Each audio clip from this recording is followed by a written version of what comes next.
San Diego, it's time to fire it up. From the beaches to the ballparks, from the Gaslamp to North County, no one knows America's finest city like he does. You can't just punt on a Manny Machado prime year.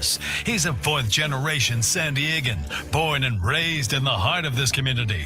Passionate, opinionated, and always bringing you the real talk on your teams, your city, and everything in between. Braden totally knows his stuff. He's ready for the next step. That guy is good. Live and local, it's the Braden Surprenant Show. But I think Braden's one of the up-and-coming young stars in the media game in San Diego. Now, here's your host, Braden Surprenant. What's up, San Diego, and a happy Monday to everybody out there in America's finest city. He's Frank Marchese. I'm Braden Surprenant. This is the Braden Surprenant Show, live and local each and every day from 10 to 2 on San Diego's number one sports station. 97.3 The Fan. Good to be with all of you today. We really appreciate you guys tuning in and making our day a part of yours. We're going to talk a lot of Padres baseball today. We're going to dive into a lot of other things, a lot of Major League Baseball news over the weekend. Already starting to see rumors about the trade deadline for some teams that might be punting on their seasons. A couple of teams in the National League West. We'll talk about that later on in the show. Coming up at 10:35, Tim Haggerty of the El Paso Chihuahuas will join us, give us an update of what's going on in AAA El Paso. We got updates on Lucas Goilito we're going to get to in the 11 o'clock hour.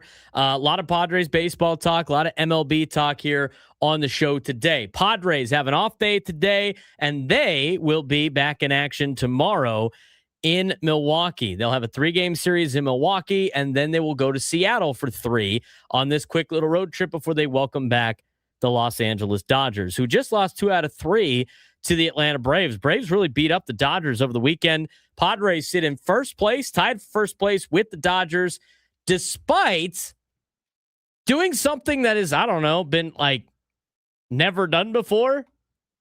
It is really remarkable what the Padres have been able to accomplish. I'm going to be honest with you. Based on how they're playing offensively, based on their stats, based on their metrics. In fact, Kevin Acee talked about it in his daily newsletter today. The Padres of 2026 became the first team in Major League Baseball history since 1901. 1901. That was before like the Model T. Model T came out like 1910, 1911. Before you had cars. They are the first team since cars were invented to start the season 24-16 and bat .223 or worse, and have an OPS of 667 or lower. That's not just like unusual. That is very much impossible. It is almost impossible to do that. Almost impossible to do what they are doing. But you know what? They're tied for first place in the National League West. They're on a 97 win pace, and they're winning despite one of the worst offenses in baseball statistically. The entire baseball season so far for the Padres can be summarized as this: elite pitching, late game magic, clutch bullpen work, and just enough timely hitting. I think a couple of things could be true here. I think that the Padres could be a team that's very clutch.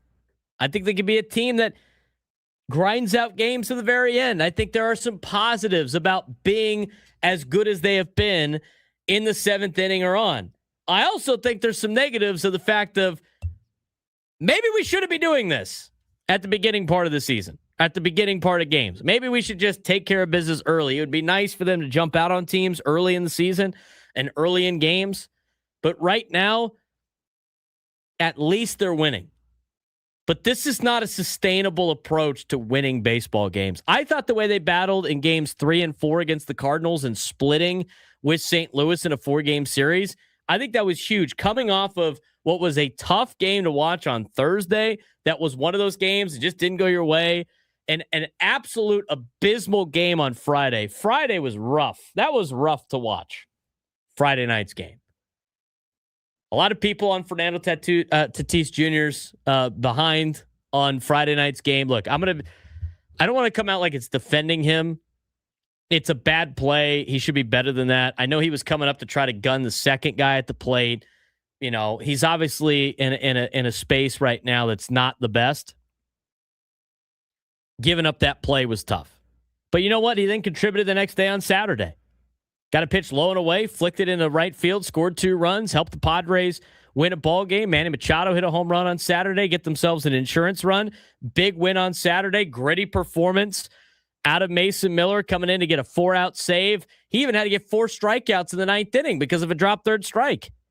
I mean, this Padres team, I would say this weekend did not play very well, but they were able to scratch and claw and get 2 wins out of it. I thought Saturday was a gritty performance, and I thought yesterday you got to tip your cap to Nick Castellanos. That guy put together a hell of an at-bat to keep the game alive and to keep an opportunity to win alive. 11-pitch at-bat yesterday where he started the count 0-2, ended up breaking his bat. He takes Fernando's bat, and he ends up working the count, gets it to 3-2 with a couple more foul balls, and he hits a 2-run homer to left field after Xander Bogaerts led off the inning with a knock. That's huge right there. I thought that was a big moment for Nick Castellanos in a Padres uniform. I think that's a big moment for Nick Castellanos moving forward and for the Padres. I mean, that's something that could really spark this team that could use the offense. Then they end up getting it done in extras. I thought, Jeremiah Estrada, 2 big punch outs there in the 10th.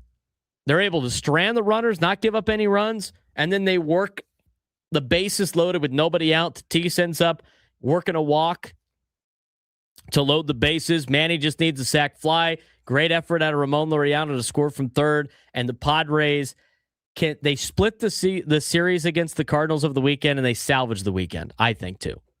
I think it could be both. I think you could split a series and salvage it. When you start the series 0-2 against a team in a 4-game series, and you win the next 2, and I think they grinded it out in the Saturday Sunday game. It showed the grit the team has, but it also shows that the Padres are still not firing on all cylinders.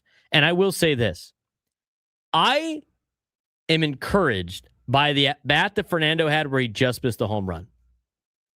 I know he went to the dugout and he just looked like you know what he looked like? He looked like Ben Affleck. Ben Affleck.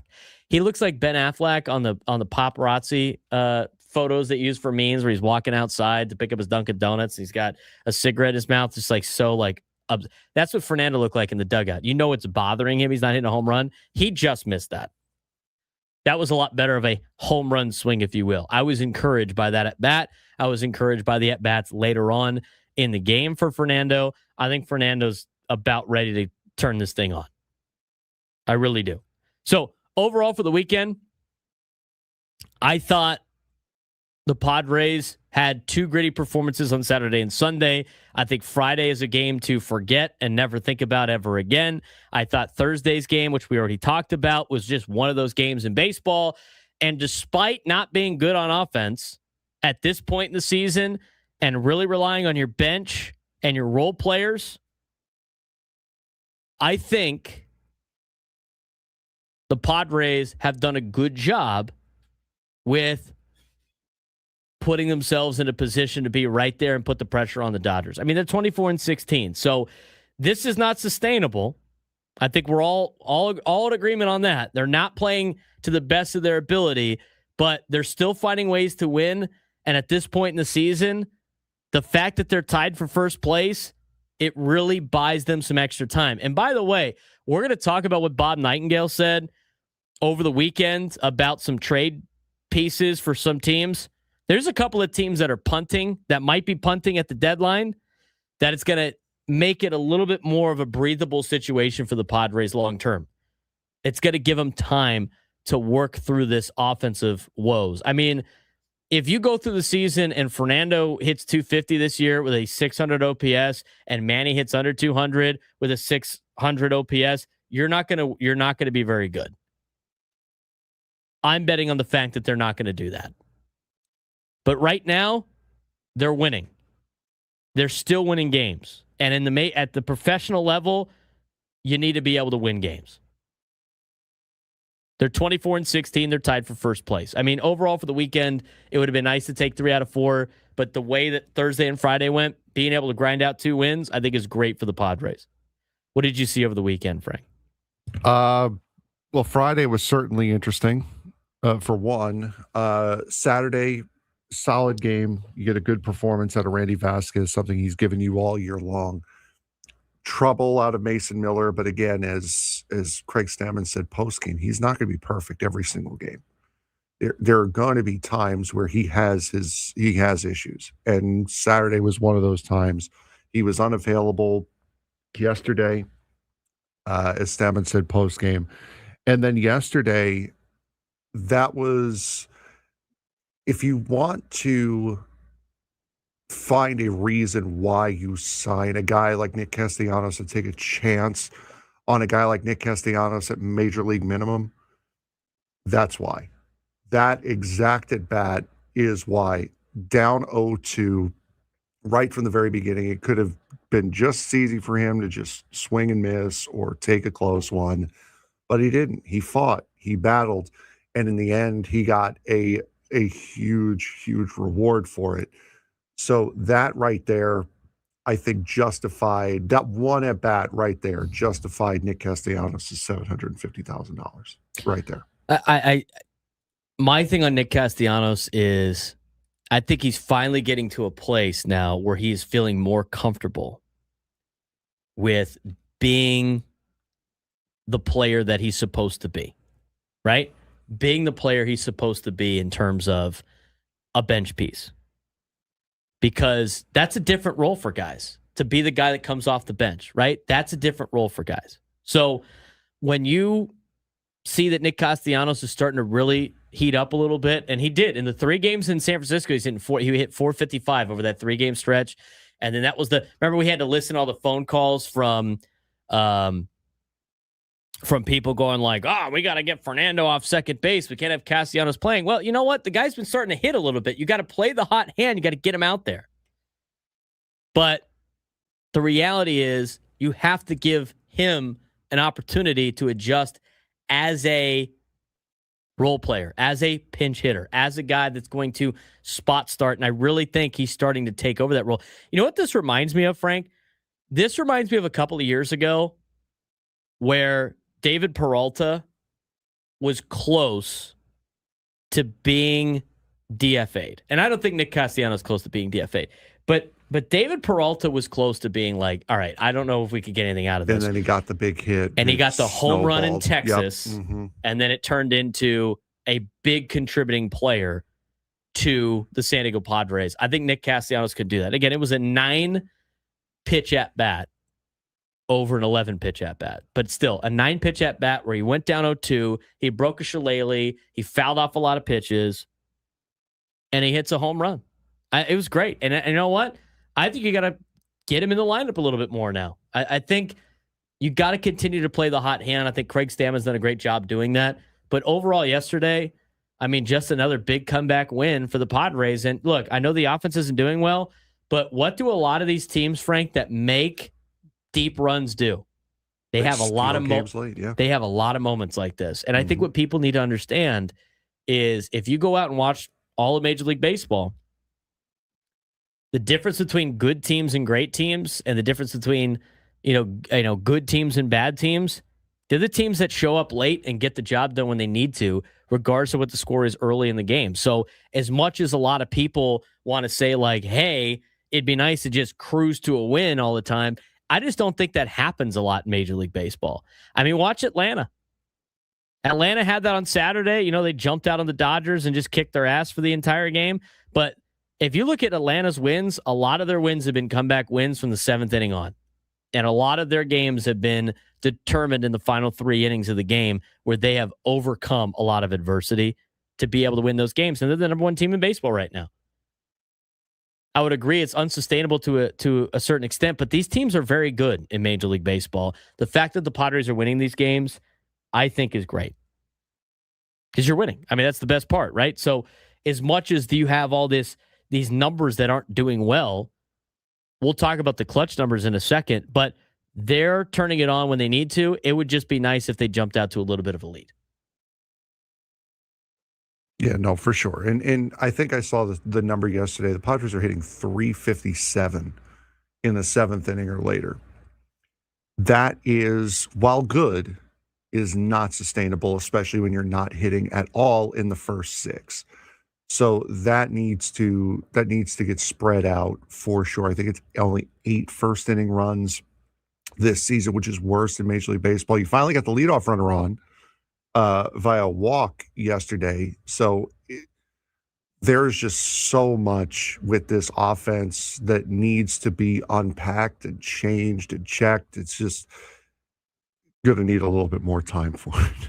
I think so too. I just, and here's the thing. We're going to talk about this a little bit later. Unfortunately, it's Frank's Mets too, but there's like 5 teams that Bob Nightingale said are already asking about shipping guys off. And one of them, of course, I think is obvious. It's the San Francisco Giants because they've already traded away Patrick Bailey. But the Arizona Diamondbacks are now listed as a team that's just stuck in purgatory right now. They're a stuck team, and they might be another team that is looking to part ways with players at the deadline. And now, I know, what's today's date? May what? 9th, 10th? May 11th. 11th. It's May 11th. The deadline's around the last day in July, first couple of days of August. It's around that time frame without looking it up real quick. It's really early still, and teams can turning around. But when you look at the schedule for August and September, you play the Giants, you play the Diamondbacks. If those teams are a shell of themselves, you're going to rack up wins. You play the Astros, who are also listed as a team that might be punting at an end of the dynasty, right? That's 3 series in a row to start August where you're going to be playing teams that are going to be a shell of themselves. Milwaukee going to be in contention. We'll see about the Guardians. Then you got the Mets. The Mets most likely will be a shell of themselves come August. You got the Twins. They're not already? I'll let you rant about the Mets later on. You got the Twins, you got the Pirates, and then you got the Rays. Out of that group, you have 2 series in the month of August against teams that are expected to be competing. And I don't think I'm lying on any of those. Pirates are off to a good start to the season. I don't think they have what it takes to stay in the race. We'll see what happens with Cincinnati. You end the month of August with Cincinnati. But again, in August, if things trend the way that they're going to, Giants, Diamondbacks, Astros, all going to be a shell of themselves. You got Milwaukee. We'll see how good Milwaukee is this week. You got them at home. That's 3 games. You got to compete against a good team. Who knows where the Guardians are going to be at? They usually hang around. How about the baseball world giving us the 2 teams back to back that you can never count out? The Brewers and the Guardians. Mets, Twins, Pirates, Rays. That's a pretty light August. September, it changes a little bit, but not too much. We'll talk more about that when we continue. We're off and running. If you want to join the show today, 833-288-0973, 833-288-0973. Padres, big win over the weekend. A couple of big wins. There's some reason for optimism. I know the offense isn't doing very well, but they're winning games. We'll talk more about yesterday's game when we come back. Tim Haggerty will join us at 10:35. Braden Surprenant Show, Standings Number Sports Station 97.3 The Fan.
(10:24) on a Monday. We're talking Padres baseball with you. Want to get your phone calls today? 833-288-0973. 833-288-0973. Padres take 2 wins over the weekend, Saturday and Sunday, after 2 pretty not great loss. Well, Thursday's loss wasn't that big of a deal. I thought Thursday's loss was any other Thursday game or any other game for the Padres. Friday's game was rough. They end up winning the next 2, Saturday, Sunday. It's great. Padres sit in first place, tied for first place with the Dodgers. Padres are off tonight. Dodgers will take on the Giants, who are expected to just trade everything that's not tied down to the boat. We'll talk more about that in the 1 o'clock hour. In the next segment, we're going to have Tim Haggerty on from El Paso. He is the broadcaster for the El Paso Chihuahuas. Get us an update on what's going on in AAA El Paso. But I do want to get your phone calls today, 833-288-0973, 833-288-0973. Let's get out to Vince in Chula Vista. Vince, what's going on, man? Hey, boys. How you doing? Thank you, as always, for letting me kind of weigh in a little bit with the Padres. So, this is getting to be pretty interesting, right? I think their run differential is what? +3. I think that's what it is. I think it's +3. So Dominic Toretto said it best, right? It doesn't matter if you win by an inch or a mile, winning is winning. And that's what this team right now, the way they're constructed, we'd all be happy with where they are now. If you told us, at the beginning of May, same record as the Dodgers, we would have taken that, every day and twice on Sunday when you were, going over the doom and gloom of what the preseason and how the roster was constructed. And I think there's going to be some interesting decisions that are going to come down. Braden, I think you're exactly right. With Nick Castanos, you play the hot hand when you have the hot hand. And you look at, I know he's on the IL, you look at Jake, he could be, the way he's playing, he could very well be, if they're going to move pieces around, that it would make sense that from a playing time perspective, he would see less, because you got to love what you're getting from Gavin. You got to love, if you get more at bats for Nick, what he'll be able to, or could be able to produce. And if you can get that front end, or actually the back end of the rotation, kind of aligned and stabilized, again, you'll take 8 games over 500 every day of the week with where we thought the Padres would be. And just to agree with you one more time, I think it's going to be real interesting with the Giants and other teams when they start to jettison some of their players and what that could mean for the roster here as well. And so it's a lot of fun watching them, and that little league grand slam notwithstanding, it's cool to watch them because you just get the feeling that they're never out of it. If they're within a couple of runs, they're not out of it. They were down to their last strike yesterday. And I was driving around and I was thinking about it. What if he went yard and boom, the kid goes yard? So I thought that it's just a lot of fun right about now. So thank you guys for all you do. You guys got the best show going. I really do appreciate you. And go Padres. Take care, guys. Appreciate it, Vince. Thanks again, man. Yeah, there's a lot of good things that the Padres, and I agree. With them not hitting and still being able to win games, it matters. Hopefully you can fix some of the hitting problems so you don't have to worry about this unsustainable, run that they have. But they're still winning games. I mean, at this point, I didn't think they would continue to not hit for more than a month. and still win. I mean, we've been playing since March, Frank. These guys haven't hit all season. Yet here they are in first place, tied with the Dodgers at 24 and whatever it is, 24 and 16. Is that what they're at? 24 and 16? Yes. Yeah. How are you 24 and 16 when you hit 223 and have an OPS lower than 660? How do you do that? It's almost impossible. It's almost impossible. And the only way you do that is if your starting rotation's lights out. And I wouldn't even say their starting rotation's lights out. It's been solid. Michael King's been really good. Randy's been solid. They've had good and bad outings out of starters. I mean, Mason Miller obviously is dominant, but I mean, the bullpen probably hasn't played to their highest potential. I would say that every aspect of this Padres team, they haven't played to their highest potential. And they've had bad moments. And yet here they are at 24 and 16. I mean, being able to win games like that, it's crucial to find different ways to win. We agree it's not a sustainable asset, but I think it shows you just how good that the team can potentially be because they're still winning despite not really putting it all together in any aspect of baseball. I mean, starting pitching hasn't been perfect. The bullpen hasn't been probably as great as a lot of people expected it to be to start the year, and the offense has been awful. Yet here they are, Frank, right here in first place. Yeah, exactly. They have underperformed and are still sitting in first place. So I think that's a pretty darn good sign for when they do perform, how good they're going to be, for sure. That's why we go over the underlying metrics. That's why we go over all the analytics that people find boring. I mean, it confirms the eye test that the guy's not cooked like a Trey Turner, potentially. Remember when we were losing 100 games after the first weekend of the series? That's right. Season. I also remember that. I remember one guy on social media said, "This team is not a playoff team 7 games into the season." It's just so obvious, is what he said. Not a playoff team, not good enough to win games. They'll be out of it by May. Close. They're in first place, buddy.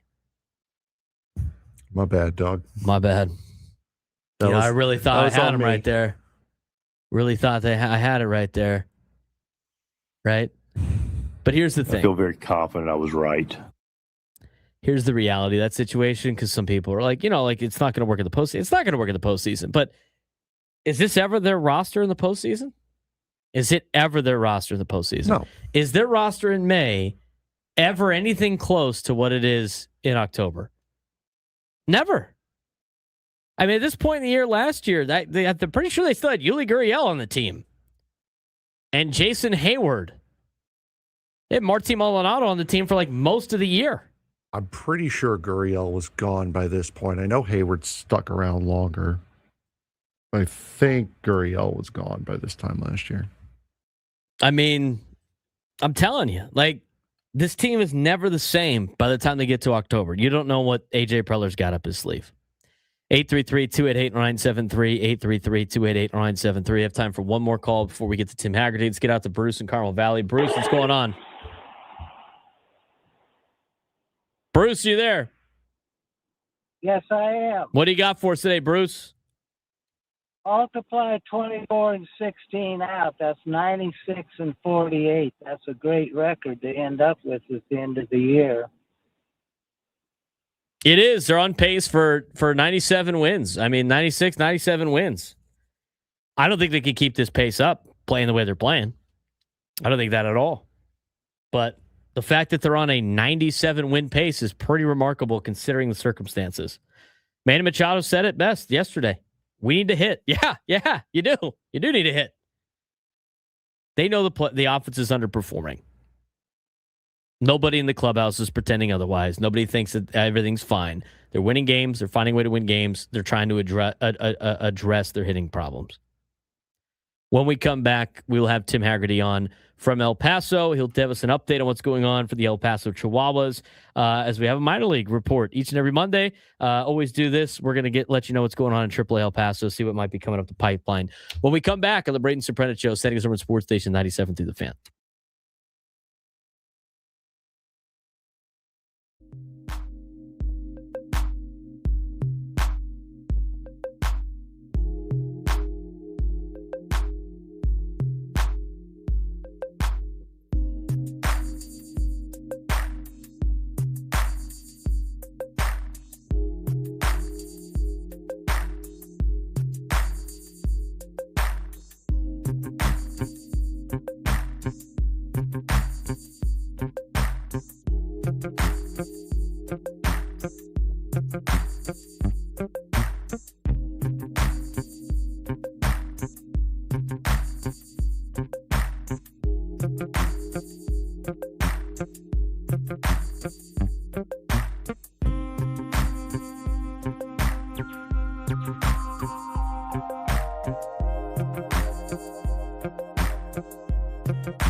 10:39, broadcasting live from the Bill House Studios. We know how, and joining us on the SDCCU fan hotline is the play-by-play voice of the El Paso Chihuahuas. His name is Tim Haggerty.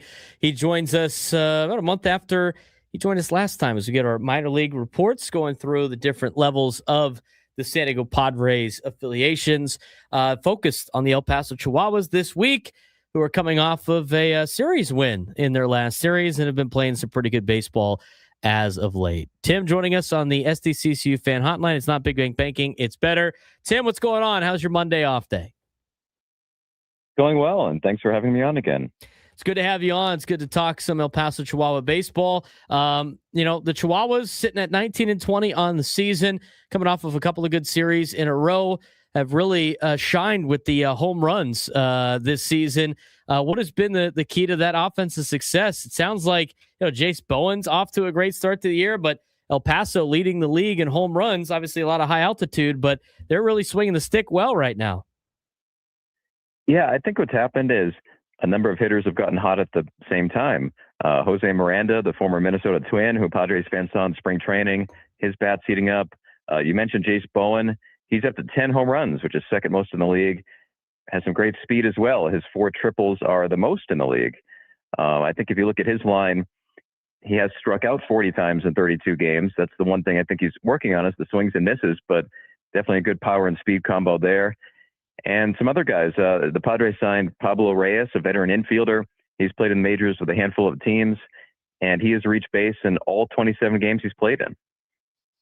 Let's talk a little bit about, and we've seen him now for a couple of days. It was cool for him to get his major league call up. Being in the minor leagues for 12 years, got an opportunity to play this weekend with the Padres and probably for the next couple of days as well. He's did a great job catching. But what can you tell us about Rodolfo Duran in your amount of time that you've been able to watch him? I know he only had 23 games this year so far, but throughout spring training and in his time with the El Paso Chihuahuas, what does Rodolfo Duran bring to a team? Yeah, I thought this was one of the best stories in recent Padres history. As you described, 12 minor league seasons, 4 different organizations. And being a AAA broadcaster, these are the best stories. I mean, let's face it, guys like Tatis, Machado, the guys that are at the top of the prospect list, we know they're going to the majors. Rodolfo Duran, that wasn't sure. I mean, that was a maybe in his career. I think what he brings is a lot of different things. Rodolfo told me last year that out of the 4 organizations he's played in, that the Padres do the best when it comes to opposing scouting reports as far as a game plan against the opposing club's hitters. And I think he's really taken that on. He's known as somebody very bright behind the plate with what pitch to suggest next. And then last year, he quietly turned into strong offensive year. I think his offense has gotten better than when he was with Kansas City, Philadelphia, and the Yankees in previous stints. Also a very likable guy. I'm told that among the primary Spanish-speaking players in the Chihuahuas clubhouse that Rodolfo is so advanced with his English that he really was able to communicate both languages in the clubhouse, which, as you might imagine, for a catcher is really important. We're talking with Tim Haggerty, the play-by-play voice of the El Paso Chihuahuas, getting us an update on the AAA affiliate of the San Diego Padres. Let's talk a little bit more about Jace Bowen. I mean, obviously, you mentioned the 10 home runs, you mentioned the 40 strikeouts. That's something he is working on, if you will. But he's trying to make a way to show the Padres that he can help out in a pinch in the outfield. Overall, as a player, and I know the Padres just picked him up during this last offseason. What has Jace Bowen, been for the El Paso Chihuahuas? And aside from obviously the stats, what have you seen in person that makes him such a good player? I think it's that athleticism, somebody that has the ability to really chase down balls in the outfield very fast, but then the power as well. You can tell when you're up close with him. This is obviously a very fit guy. No surprise that he had all kinds of college football scholarship offers and had accepted an offer to Michigan State to go play football as a receiver before signing with the Pittsburgh Pirates. So I think that's what you get. And I think it certainly is possible that he makes his way to San Diego because he had the most hits on the Padres this year in spring training. He got a lot of more at-bats because of the WBC and really took advantage. And sometimes that's as important as what a guy does in AAA. What kind of impression did he make at Major League Spring Training? And for Bowen, I think it was a very good one. We're talking with Tim Haggerty, who's the play-by-play voice of the El Paso Chihuahuas, joining us on the SDCCU fan hotline. Let's talk a little bit from the pitching side of things. Obviously, there's some pitchers down there that eventually I think are going to help the Padres at some point in time. A lot of the guys that were battling for opportunities in the starting rotation during spring training still down there. What is the latest update, and what have you seen out of this rotation in El Paso, and who has looked the best? And I know you mentioned before Padres really like the strikeout walk ratios. How are these pitchers that are still battling down there in El Paso looking so far? Yeah, when you mentioned the spring training battles, Craig Stammen in his media interviews with your radio station and others said that Jackson Wolf really at the beginning of spring training wasn't on the radar, but then pitched so well in spring training that he was actually in the mix at times to be on the opening day roster. And while his ERA is 5.59, that's based on just one shaky outing or two. For the most part, he's been really consistent. The other night, Jackson Wolf struck out 9 and walked only 1. If you look at the measurements, he has some of the longest extension in all of professional baseball. And he's 6'6" with these long arms, and his fastball is in the low 90s. But when you talk to the analytics experts, they say that because he's releasing it that much closer to home plate, the fastball actually plays like 95. So he's a really unique pitcher. Padres fans that are the most devoted kind might remember he did pitch in one game in 2023 in the majors, and now is trying to get back. So to me, he's somebody who stands out. I think another one who's potentially in the mix for a major league debut, sort of a pitching Rodolfo Duran, who's been at it a long time, is Misael Tamarez. The Padres signed him as a minor league free agent last year from the Houston Astros system originally, and he's throwing harder, and he's had a really good season out of the bullpen. Tim Haggerty joining us on the SDCCU fan hotline, an update on the El Paso Chihuahuas. Overall, as a team, what has been the biggest bright spot in your opinion on the El Paso Chihuahuas? Biggest bright spot. I think Samad Taylor has been so exciting to watch. He plays infield, he plays outfield. He's a smaller guy, but is so fast, and he's hitting great. And although he's among the smallest players on the team, he's got power as well. This guy's OPS is close to 1,000. He's cranking home runs. Just a really positive guy as well, a fun personality. He's somebody who gets a lot of social media and regular media attention down here in El Paso. Samad Taylor, big league time with Seattle and Kansas City, and I wouldn't be surprised if he makes its way back to the majors with the Padres or somebody else in the coming years. I do want to ask, because I haven't been able to find reports on him, and he's not listed on the roster. I know he might have been battling some injuries and what have you, but the Padres had signed Alex Verdugo on a minor league deal in spring training. Is he still part of the organization? Is he with the El Paso Chihuahuas? Is he on a rehab assignment? What's the news on Alex Verdugo? He has not made his way to El Paso at any point this season. As we're speaking, I'm flipping through, and he does not show up on MLB.com's AAA injured list either. So I will have to ask for you. I don't know the update on his status. All right, thank you. I was trying to find it too, and I couldn't really find anything. The latest I've seen is up to 2 weeks ago that he had still signed with the San Diego Padres organization, and haven't seen too much from that. And the only other report was on Padres.com that he was sent to El Paso. But obviously, if you hadn't seen him yet, it's just kind of interesting to me. I haven't seen or heard any news on it either. I thought you might have, maybe seen some news if that. But appreciate the update on that, and I appreciate the update on the El Paso Chihuahuas. What's coming up for this next week for the Chihuahuas in terms of their schedule, and where people can tune in to watch some of the great minor leaguers here in the AAA level? Yeah, the Chihuahuas are on their way to Salt Lake. They'll take on the Angels AAA team. After that, it's back home for 6 against Round Rock. For those fans that don't know, it's a unique, but to me, a great schedule in the minor leagues where every Monday is off, and then you play a 6-game series. So the Chihuahuas really get settled in Salt Lake. After that, back home, and you can go to epchihuahuas.com to listen and to watch. And thanks for asking about that part. What's it like for you as a broadcaster now traveling with because they just recently went to this schedule, if I'm not mistaken, on the full 6 days. I mean, it's not like you're in a town for 2 or 3 days and you got to bolt. I mean, you able to check out some of these towns? And I mean, you've been in the PCL for a while, but what's it like for Tim Haggerty on the road and or being home for 6 straight days? That's probably nice.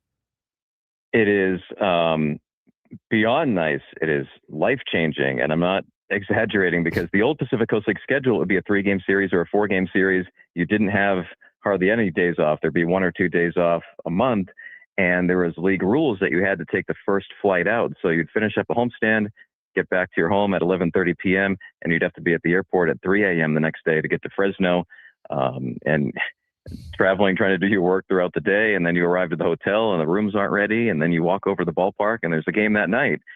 So the best part about the schedule is that every Monday is off, so the team is traveling, and as they're going through the travels, there isn't a game that night. That's been the biggest thing. Best road trip for Tim Haggerty in the PCL. What's your favorite city on the road? Salt Lake is scenic, is spotless. It's a great hotel. It's a great ballpark. I love going there. People might assume that you'd pick Las Vegas, and that's great, but I'm not the type to be out at casinos, until 2 a.m. after a game. So for me, Salt Lake comes to mind as number one. Tim, we appreciate the time. Thanks again for giving us the update on the Chihuahuas. I'll have people tune in on, of course, you can watch on MLB.TV as well as part of the package. But looks like the Chihuahuas off to a pretty decent start. Good luck for the next couple of weeks. We'll talk to you in about a month. Great. Thanks for having me, Braden. Tim Haggerty, play-by-play voice of the El Paso Chihuahuas, joining us on the SDCCU fan hotline. It's not Big Bank Banking. It's better. How about that? Salt Lake. Best place he likes to go to. Salt Lake is nice. I don't mind Salt Lake. It's probably a lot better now during the baseball season than it is during the winter time. I'm not a fan of how long their airport is. I can tell you that. How long it takes to get into that airport? No, how long it takes to get from one end of it to the other, especially when you're in a dead sprint because you think you're going to miss your connecting flight. Well, that's because you're on the that's because, unfortunately, they had the connecting flight on two opposite ends of the airport. That's at any airport. That's not fun. Here's the cities that are in the PCL that they get to travel to. And their division is Albuquerque, swell. Oklahoma City, swell. El Paso, Sugarland, Round Rock. Pacific Coast League West is Salt Lake, Tacoma, Reno, Vegas, Sacramento. A little bit better on the West, I would say. A little bit better on the West. International League? Did they play the International League at all? Do they do like 1 or 2 against the International League? I'm not sure. I thought they did, but I'm honestly I think not they have sure. to eventually, right? I'm looking. They haven't through August. Maybe they don't. I don't think they do at all. I thought they'd play like at least 1, but they don't. They just play the PCL. That's it. Whole season. I think they play him in like the championship. I think I know why he chose Salt Lake as his favorite. Why? Based on the because they're playing Salt Lake tomorrow in Salt Lake. What do you think, he's going to upset Salt Lake fans if he didn't pick Salt Lake? I'm just saying, like it's interesting that I mean more for he's sitting pretty right recency now. bias. He's sitting pretty. He's in his hotel in Salt Lake. He's probably enjoying it. Thinks it's a nice stadium, so they stay in a nice hotel. It's great. Yeah, they got Salt Lake. I've been to Round Rock. I mean, that's just outside of Austin. It's probably not that bad of a. They probably have to drive. It's probably not that bad of a drive either to Round Rock. They've got the Salt Lake Bees at Salt Lake, the Round Rock Express, and the Albuquerque Isotopes to round out the month in Albuquerque. I've never been to Albuquerque, but I have been to New Mexico. I've driven through it multiple times. So have I. I don't think it's the land of enchantment. I don't care what they say. I really don't. It's the land of something. It ain't enchantment. Yeah, they're not playing any Eastern League teams. I got to ask you this question. Go for it. I preferred Sugarland. Okay. When they were the Sugarland Skeeters. I think it's a way cooler name than the Space Cowboys. I know Space Cowboys sounds cool. Yeah, they're the Space Cowboys now because of they're the Astros affiliate. Fine. But they used to be the Skeeters. Yeah. And that was the coolest name ever. The Sugarland Skeeters? Are you kidding me? They used to be an independent team. Yes. And then they got picked up by the Astros to be their PCL team. I would much rather have the Sugarland Skeeters name. That should be their alter ego. I don't know why it's not the Sugarland Skeeters.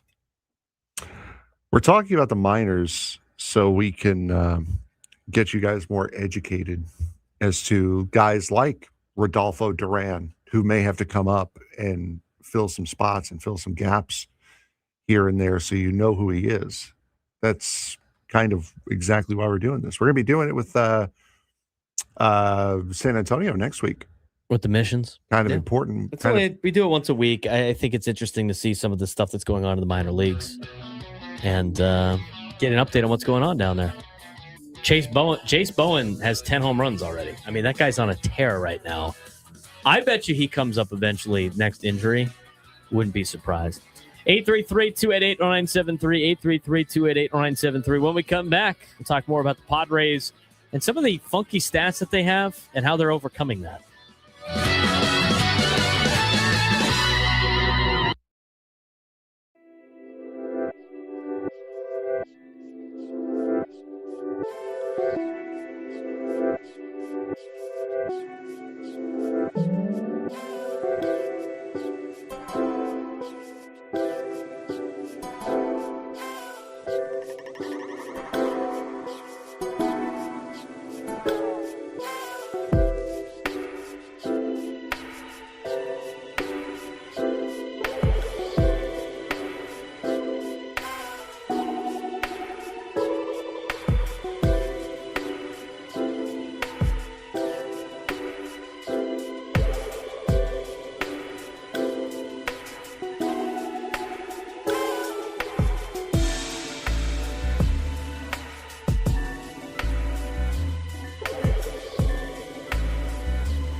11 o'clock on a Monday. He's Frank Marchese. I'm Braden Surprenant. This is the Braden Surprenant Show, live and local each and every day from 10 to 2 on San Diego's number one sports station, 97.3 The Fan. All right, we got a lot to get to today on the show. A lot of stuff to talk about when it comes to the Padres.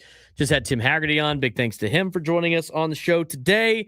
Talking about the El Paso Chihuahuas a little bit, what's going on down in AAA El Paso. Jace Bowen is on a tear, and Jackson Wolf has a great strikeout to walk ratio.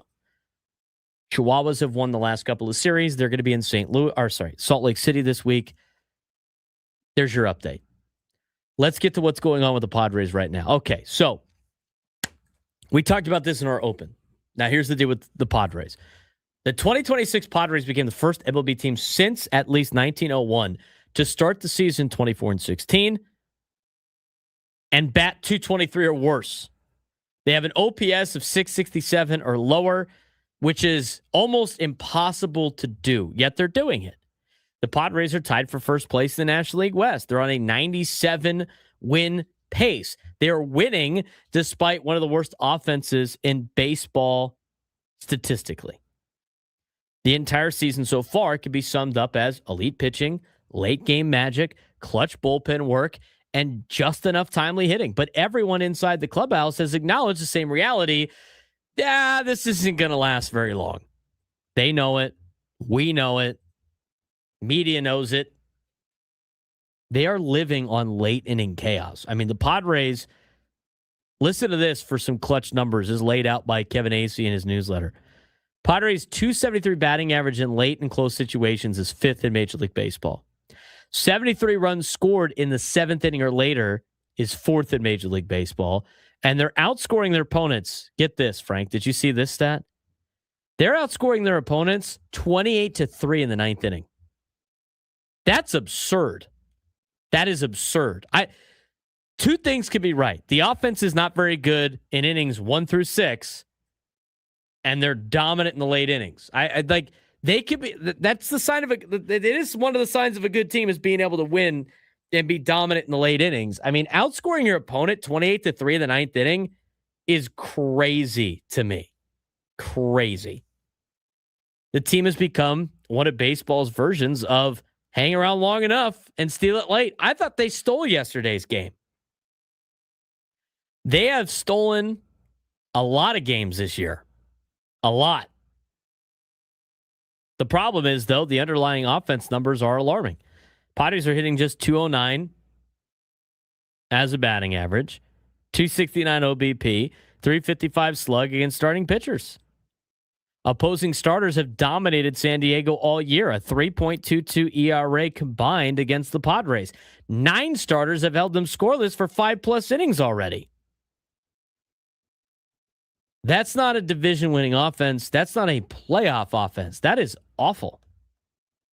You would expect that out of an offense like the Giants, who are in last place behind the Rockies and are thinking about punting on the season. You get that out of teams like Frank knows. I don't need to bring it up. I mean, at this point, the way they're playing, it's unfortunate that they have the worst record. But you would expect that out of teams that are not doing well. You would not expect that out of teams that are in first place. And Manny Machado has acknowledged this. I mean, he said the quiet part out loud yesterday. Yeah, we need to hit. That honesty matters because the players know that this offense is underperforming. They know that nobody inside the clubhouse is pretending that they are hitting.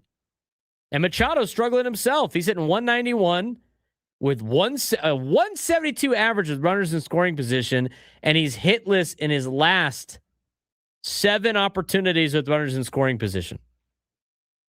He's 0 for his last 7 RISP. Even in a walk-off win, Machado left 5 runners on base yesterday. Failed in multiple key situations before the game-winning sac fly, yet the season keeps revealing the Padres' defining trait, which is they survive mistakes anyway. Now, I thought yesterday on Nick Castanos' home run showed a lot about this team's chemistry. In fact, I think this Padres team is the most unison they have been and the most team aspect they have been in the last 5 or 6 years. I really do. And he offered Nick Castanos one of the most revealing quotes of the season yesterday. He believes the Padres' chemistry shows up specifically late in games. Team genuinely likes each other. They trust each other in pressure moments. And that's becoming a real identity of the San Diego Padres team. Calm in chaos, no panic late, deep belief they'll win eventually. Now, the danger of that is chemistry can help close games, but it doesn't permanently overcome poor offensive process. So they definitely have to fix the offense. But I will say this, I think a lot of these wins and these gritty performances matter in the long run because they're learning how to win these close and tight games. And what is it going to be like in the playoffs? Games are going to be close and games are going to be tight. So as much as the offense is struggling, there are some positives in the sense that the team is still winning. They're still finding ways to win. And I think being able to grind out wins right now is important for later in the season. But Frank, you can't do this the entire year.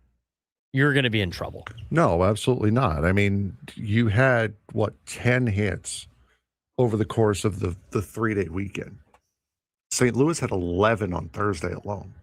You cannot win a game where you in 3 games are being out-hit by the other team's output in just 1. They need to be able to get it together. The timely hits are great.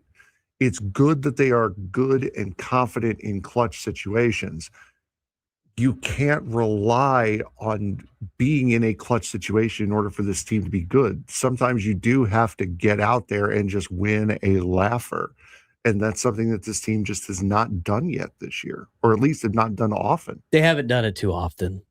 They haven't done that too often. But I will say, I do think it's important, Frank, that you win. You learn how to win some of these games like this. Oh, absolutely. For sure. I think it's important. But I think they've seen enough that they're able to do it. Yes, absolutely. They don't need to be doing this all the time. It's fun. It's exciting. Like, it's great. A lot of teams that make it deep into the postseason know how to win games like this, but it'd be nice for them to start to cruise a little bit. I think but I mentioned the schedule, and I mentioned what Bob Nightingale reported that we're going to talk about in the 1 o'clock hour. You start to look at the schedule like post-trade deadline, and you start thinking about the teams that are listed as potential trade teams. Like, they're going to cut bait with a lot of players.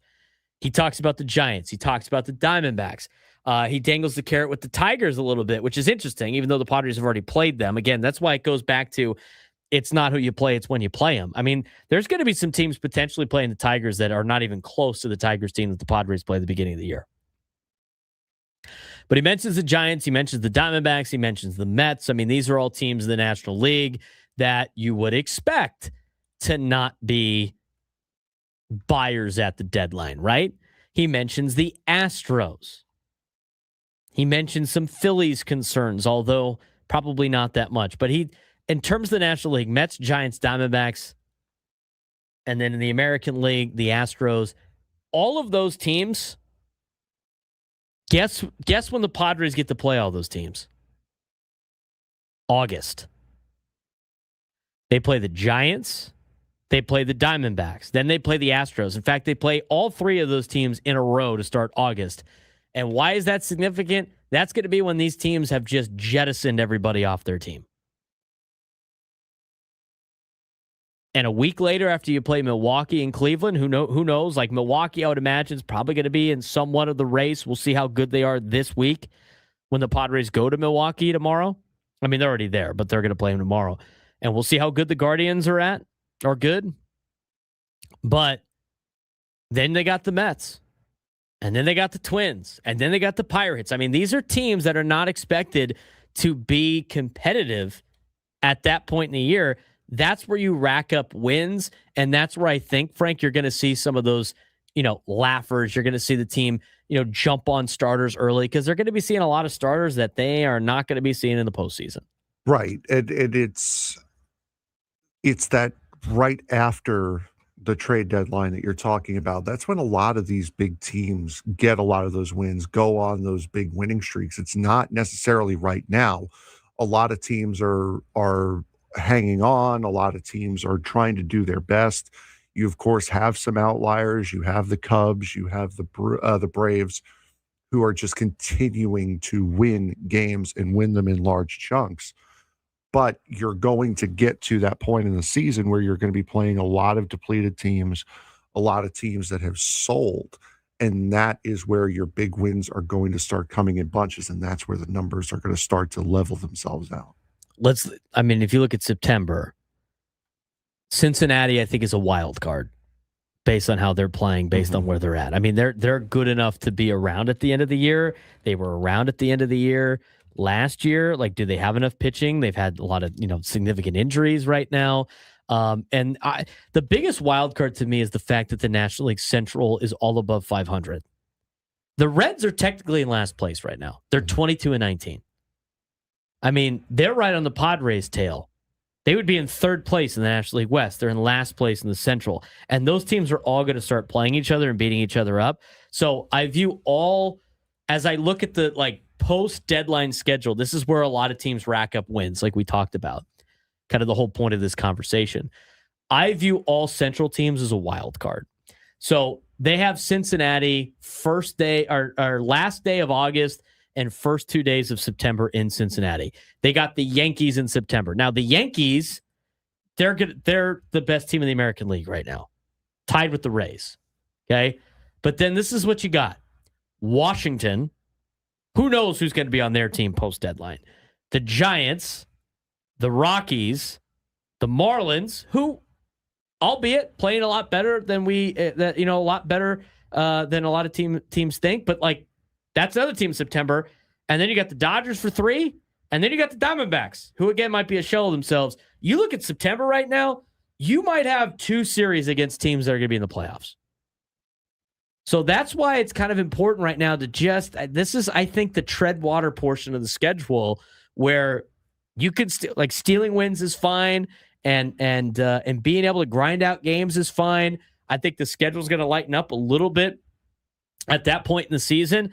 And I think this is a reason why, Frank, you could be a little bit extra patient with the offense than you normally would, because teams are already starting to announce, according to Bob Nightingale and some other one, with rival executives, they're already trying to throw names out there for the deadline to sell pieces off. And when you start throwing those teams in there into this conversation post-deadline schedule, that is where really good teams go on runs. And we've seen it from the Padres the last couple of years. We've seen it from the Dodgers. Quite frankly, we've seen it from almost every team that makes the playoffs. That's where you make your hay, August and September, and they play 500 ball until then. Yeah, looking at it, the deadline is 3 p.m. on August 3rd. Is that what it is this year? It's. I know the day is August 3rd. I'm not sure. I don't remember. Right. The time's usually around then. Looking after August 3rd, you have the Brewers, the Guardians, the Rays, the Yankees, and the Dodgers. Those are the only 5 series that I am circling as, okay, these are going to be tough. Arizona's going to be dead in the water by then. Houston's already trying to sell off. We know the team in Queens. Minnesota, don't trust their hot start. Pirates are going to come back to earth. Cincinnati's going to come back to earth. And Minnesota's hot start, by the way, has already cooled off because they're back in last place. Nationals, nothing. Giants, nothing. Rockies, nothing. Marlins, I give that a half a worry. Dodgers, and then Arizona, who's going to be dead in the water by the last series of the season. Yeah. So assuming they don't turn things around, and Bob's right where they just go to sell mode because they're stuck. Yeah. So I'm looking at, there are 5 series that you have to worry about come the end of the season, come after August, after the trade deadline. So that is going to be a very, very good time to start beating up on the less fortunate than you are. That's where you rack up the wins. Right now, you just kind of want to tread some water. I mean, I know that's not the best, but if you look at the month of May, that's exactly what you've done. You've played 500 ball. You lost the series to the White Sox, which you probably, should be winning series against them, but you played them when they're red hot. You took 2 out of 3 from San Francisco. And then you play the red hot Redbirds and you split with them. So you're 500 right now. I mean, when you look at this upcoming rest of the schedule for the month of May, you kind of want to play 500 ball in this month. You racked up wins in April. I think you're going to add some at the end of the year. It usually starts to balance itself out, but like Milwaukee on the road, this road trip, it'd be nice to go 3-3. I think you take 3-3 on this road trip where you got 3 games in Milwaukee and 3 in Seattle. I think you got to win one of those series, and if you lose one of them, it's not the end of the world. It's a lot of travel too, and that's going into your next homestand, which is the Dodgers, the A's, and the Phillies. Correct. Dodgers are your bad. Everybody knows about them, right? The A's, who I think are still in first place. I believe so as well. They are. They're 21-19, but they're in first place in their division. You got to give them give them credit where credit's due. And then you got a Phillies team that's really trying to find themselves right now, but they've improved a little bit. They're still tied for 4th. At the same time in their divisions, they're tied for 2nd. The division's not very good in the National League East, but they're 19-22. They're 9 games out of first place. Mm-hmm. They've won 7 of the last 10, though. I mean, like, you're going to have to potentially. The Phillies are turning it around. You're going to have to potentially play them at red hot, but their run differential is -32 right now. Mm-hmm. So this is a month that I think, and maybe we'll track this like we've tracked with the 42 we did last year, the crucial 42. I think the month of May is a month that you want to finish 500 in. When it's all said and done, if you finish 500 in May, I chalk that up as a win. Again, this is a full 162-game season. If they can get a winning record in the month of May, great. We love it. But if they finish the month of May with not a total 500 record, but a month of May 500 record, I think you got to like where you're at if you're the San Diego Padres going in the month of June. Yeah, for sure. And June doesn't get too much easier. You're going to Philadelphia. You're playing the Mets and the Reds at home. Then you're going to Baltimore, St. Louis again, and then going to Texas, home for Atlanta and the Dodgers before going to Chicago. So June is going to be a tough month as well. You're going to be in pretty deep up all the way really until the All-Star break. That's after the All-Star break is when it starts to level out a little bit. When we come back, we're going to talk about the offense. Is it no longer too early for the offense now? I mean, we'll talk about the lineup changes. We'll talk about what the guys have been doing at the top of the lineup and what they have not been doing. Also, lost in all of this with our conversation because of the Nick Castanos home run late and the stealing the win. How about Walker Buehler yesterday? I mean, Walker Buehler has gotten better every single time with him getting better with his starts and Matt Waldron starting to get better with starts. This rotation is starting to, as they say in the Haunted Mansion, materialize a little bit. We'll talk about Walker Buehler's day yesterday as well as we continue on the Braden Surprenant Show. San Diego's number one sports station, 97 through the Fan.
11:24, broadcasting live for the Bill House Studios. We know how. He's Frank Marchese. I'm Braden Surprenant. This is the Braden Surprenant Show, live and local each every day from 10 to 2 on San Diego Summer Sports Station 97.3 The Fan. Got a lot to dive into still when it comes to the San Diego Padres. You want to join the show today? 833-288-0973, 833-288-0973. Offense doesn't look that great unless it's the 7th, 8th, or 9th inning. Padres are outscoring their opponents 28-3 in the 9th inning. Kind of crazy, not going to lie. Kind of crazy. Now, they all know it. They've acknowledged that the offense has not been good. They all know that it's not sustainable, trying to get fixed. But at the best part, in professional sports, you just care about the wins. This is not like you got to, this is not like college football, Frank, where you have to impress a committee to get into the playoff. They just got to win the games. And right now they're winning games despite not playing their best baseball. They stole one yesterday from the St. Louis Cardinals. It's good. They've played 500 ball in the month of May.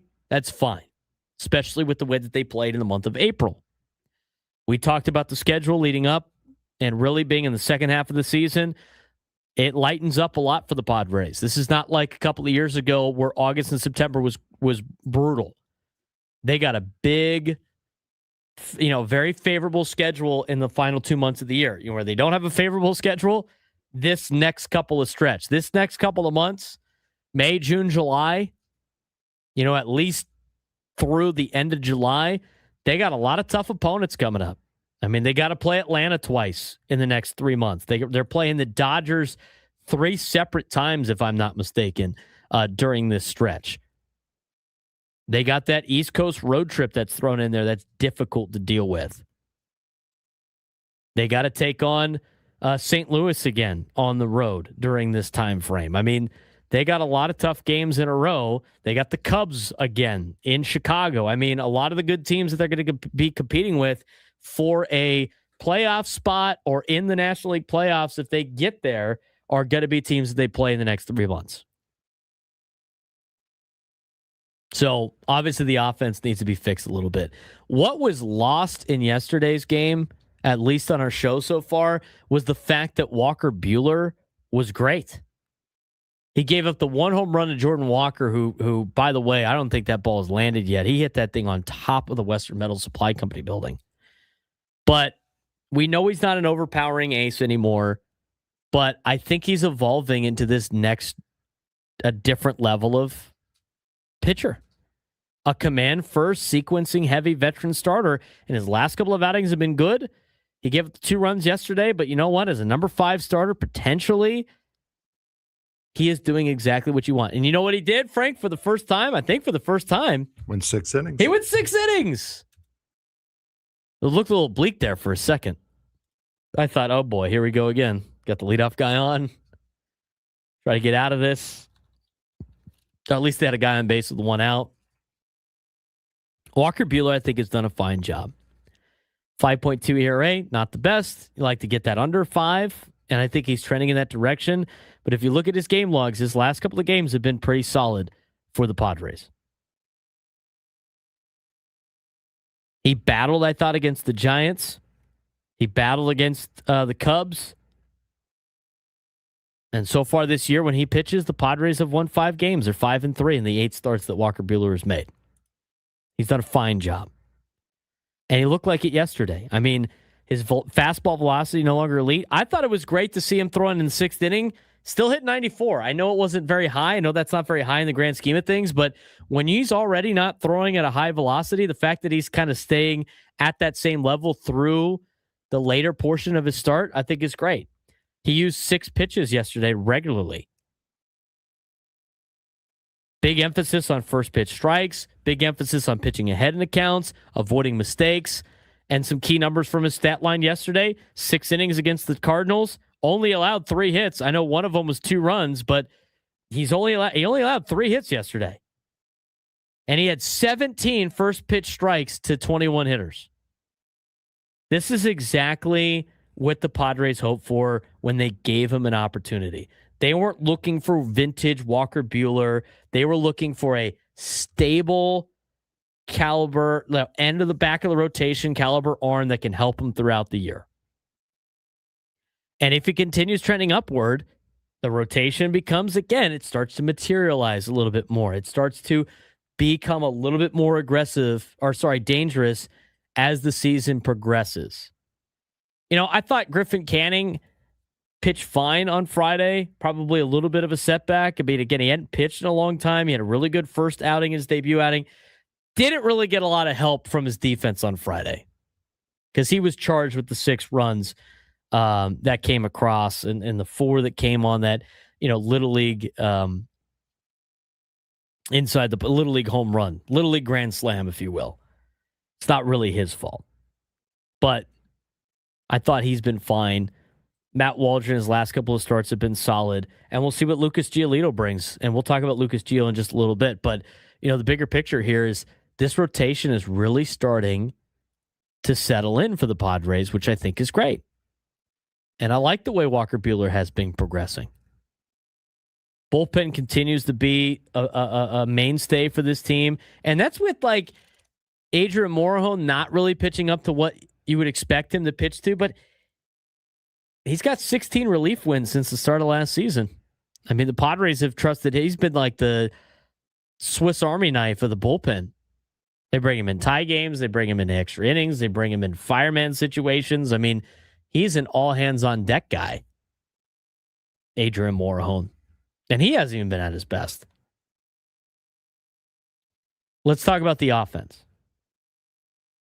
Offensively for the Padres, not great. It's still relatively early, but we're getting close to they got to start fixing this stuff real fast.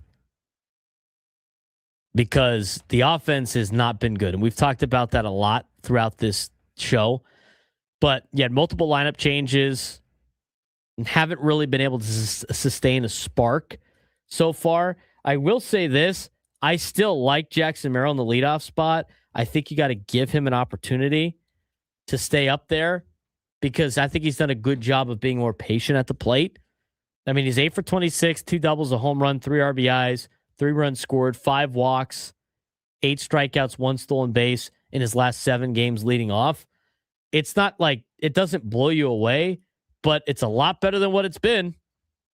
I mean, the Padres, one of their biggest problems has been their leadoff guy. Their leadoff guy has not been good, either leading off games or leading off innings. Jackson Merrill's been kind of a mainstay right now in that particular position. But Fernando hitting 243, the 607 OPS, not up to what you would want him to hit. He just missed a home run. I think that swing was very encouraging because that was finally a attack angle that could potentially put a ball over the fence. I think he's close, and it's bothering him. He's not hitting a home run yet. You could see it the way he plays. But Fernando's not up to his potential level.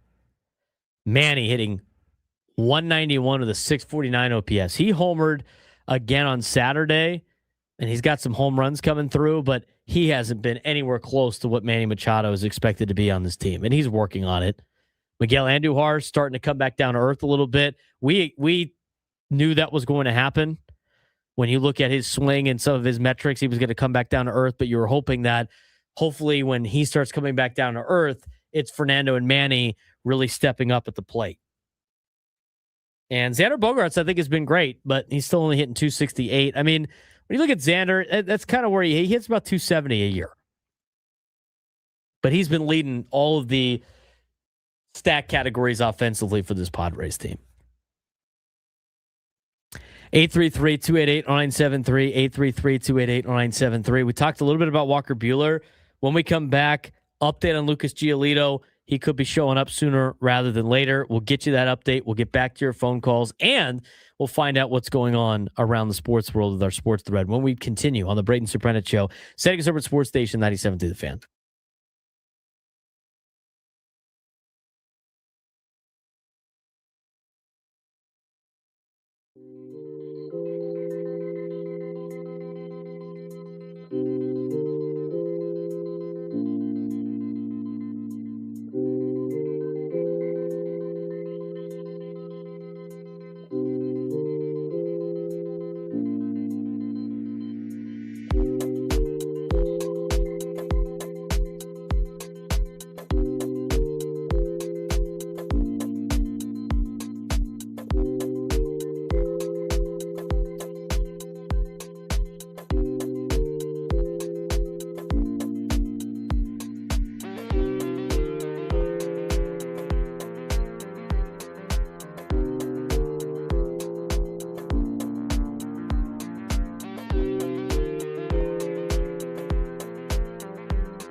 11:39. Broadcasting live for the Bill House Studios. We know how. He's Frank Marchese. I'm Braden Surprenant. This is the Braden Surprenant Show, live and local each every day from 10 to 2 on San Diego's number one sports station, 97.3 The Fan. Let's get you an update on what's going on with Lucas Goilito. He could come up sooner rather than later for the San Diego Padres, which I think is good news, especially with coming off of the performance that Walker Buehler had as a starting pitcher. Again, there's going to be some tough discussions that need to happen here in the near future.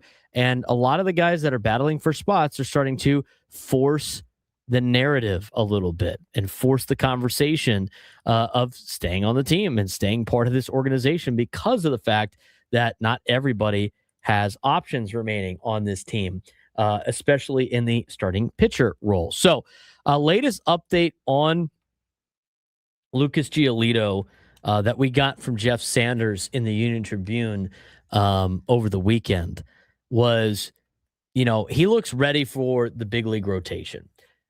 He may have thrown his final rehab start in the minors after an efficient outing for AA San Antonio. He went 6 innings, 1 earned run, 3 hits allowed, no walks, 3 strikeouts, 74 pitches through 52 strikes. And the biggest takeaway wasn't the strikeout total. It was the efficiency and the ability to work deep into the game. Padres coaches reportedly wanted to see him get up and down multiple innings like a major league starter. He did that successfully on Sunday. And because of the contract clause in Major League Baseball deal he signed last month, the Padres must add Gilito to the active roster by May 16th or make a larger organizational decision. So, Lucas Goilito so far looked pretty good. I mean, he has had his ups and downs. They're trying to get back in the swing of things. He has to be on the big league club by, Friday? 5 days from now? Saturday? Friday? Saturday? Saturday. He's got to be on the big league club by Saturday, which means I would imagine he's probably coming up sometime this week. And that means the crowded rotation gets even more crowded again. Matt Waldron, Michael King, Griffin Canning, Randy Vasquez, Walker Buehler, already a part of it. We'll talk more about that in just a little bit. I do want to get your phone calls, 833-288-0973, 833-288-0973. Let's get out to Ron in La Mesa. Ron, what's going on? Well, happy Monday, gentlemen. What a game. What a game. What a game. I was telling everybody in my section last night as they were leaving in the 6th and 7th inning, this team, you might want to stick around. We're only down by 2. And sure enough, fireworks went off, and it was great. And, one thing I've noticed with all your statistics, Braden, about the Pods, they have so many hard-hit balls right at people. Either the other team's analytics are really, really good, or we're just really, really unlucky with some of that stuff. It just amazed me over the weekend how many times I thought we had a gapper, and their outfielders, more credit to them, got to them and flagged it down. One of the little statistics I think might be kind of good, and the Padres might want to look at it. We might need to go way of the Chicago Cubs. Our day record is 10-4. That's over a 700 winning percentage. I think you get my drift there. Boys, have a great week. We'll talk at you. Appreciate the phone call, Ron. Maybe they do got to play more day games. I remember for a while, the Padres could not play on the day and during the day. Awful. But now they are. We're going to talk more about the rotation in the next hour. In the noon hour, we're going to dive into some Major League Baseball in the noon hour as well. A lot to get to still on the Braden Surprenant Show. But as we do each and every day at this time, it's time to get to today's sports thread. You know that group chat? The one that's always blowing up with the biggest sports takes, debates, and breaking news? You got barbecue back there, and you didn't invite me? Yeah, we've got that too. Welcome to the Sports Thread, where we break down the top 5 stories in sports, just like you would with your crew. Oh, no! Disaster! What a bad idea! No filters, no silence, just real talk. All right, Frank, what we got going on today? Decent amount of stuff as we're trying to hit a little bit of everything. Number 1. Potential buyers are beginning to emerge for the defending Super Bowl champion Seattle Seahawks, but league insiders say the sale process hasn't generated the massive bidding war that many expected. While the franchise could sell for a record-setting price north of $9 billion, concerns about the enormous cost, future stadium questions, and possible NBA expansion in Seattle may be cooling down the market. Even so, the Seahawks remain one of the NFL's premier franchises, meaning plenty of attention will stay on who eventually takes over control of the organization. If you were buying a sports franchise today, would you rather invest in an NFL team at a massive price or take a chance on a future NBA expansion? I'd take the NFL team. Their values just continue to skyrocket at this point in time. I think having an NFL team is very valuable. I think this story really plays out in the sense of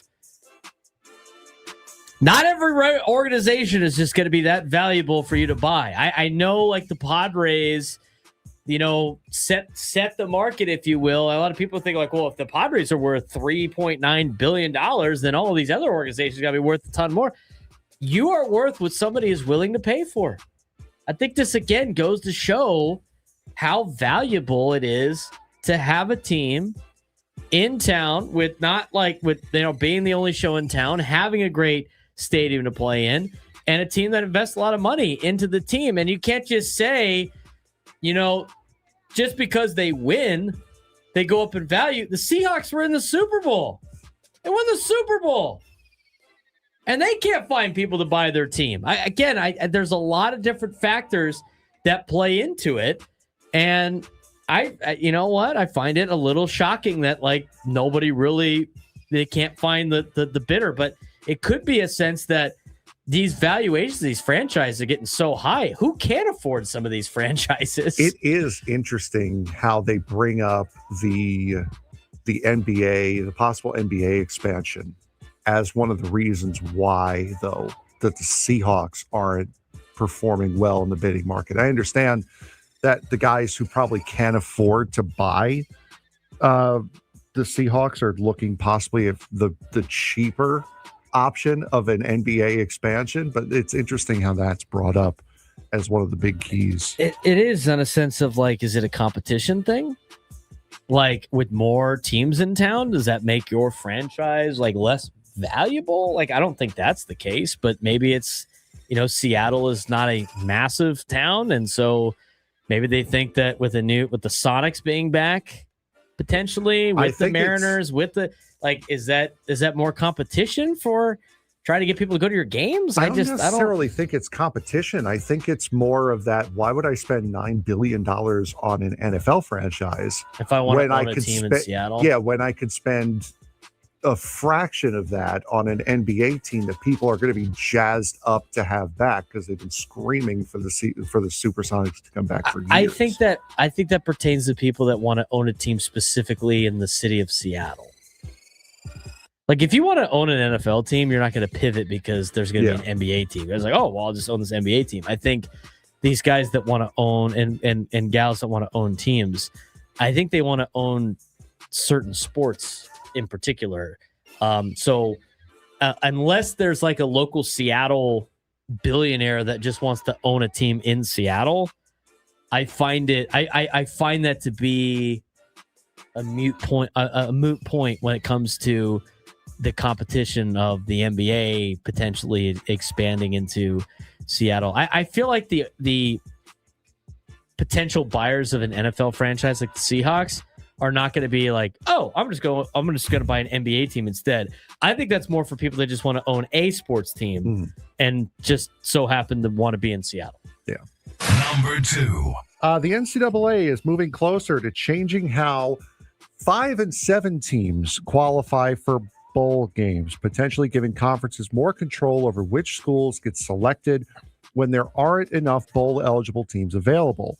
Under the proposal, conferences could choose a 5 and 7 team that meets academic performance standards instead of relying on strictly APR rankings alone.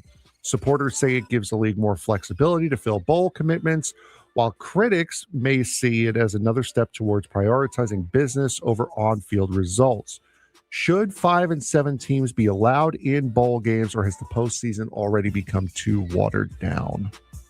Well, I mean, they already have the bowl games, and you can't fill them all with teams that are 6-6 or higher. So you kind of have to allow teams that are 5-7. So should 5-7 bowl teams be allowed to play in bowl games? If you have that many bowl games, then yes. If it's a conversation of like, is there too many bowl games? I think it's a little bit of a different conversation. We'll see what happens with the new college football playoff that they decide on. This year, everything kind of stays status quo for the bowls because they didn't make a decision on potentially expanding the playoff. But if they do expand the playoff, I'm curious to see what the bowl games are going to be like and how many teams are going to be like, yeah, we're in on this. And, it leads to a question, too, that I think is interesting that maybe we talk about tomorrow.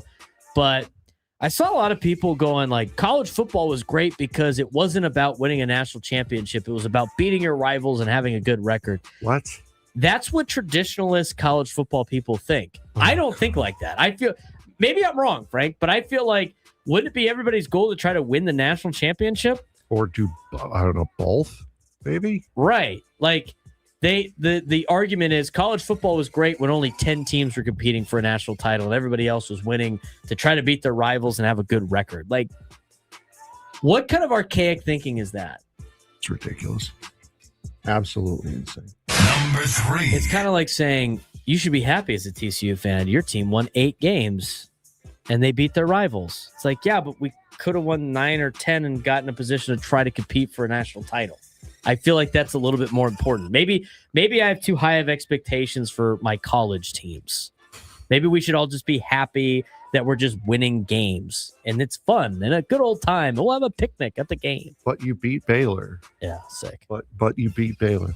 And SMU. Don't forget about that one. Steve Kerr is staying with the Golden State Warriors after agreeing to a new 2-year deal that keeps him as the NBA's highest paid coach. After weeks of uncertainty following a disappointment season, both sides ultimately decided to continue their partnership that helped deliver 4 NBA championships during the Steph Curry era. Now the focus shifts to whether Golden State can reshape its roster quickly enough to make one more serious run in the loaded Western Conference. Did the Warriors make the right move by bringing Kerr back, or is it time for a new voice in Golden State? I think it's probably a fine move. I mean, I don't, is Steve Kerr the reason why they're not winning? No, there's a lot of injuries. Right. Guys like Draymond Green are old. Klay Thompson's not there anymore. Even Steph Curry's getting old. I mean, I don't think it's a Steve Kerr problem. So, yeah, I mean, he's a good coach. Guy's done well coaching for Team USA as well. I mean, I think he's a coach that guys like playing for. I think he's the least of their worries. I bring him back. Because the other thing, too, you make the change just to make a change, and then all of a sudden you bring somebody that's not as good as Steve Kerr, and then you're in a jam. And then we've seen a lot of NBA teams do that as well. Yep, I think it's good to bring him back.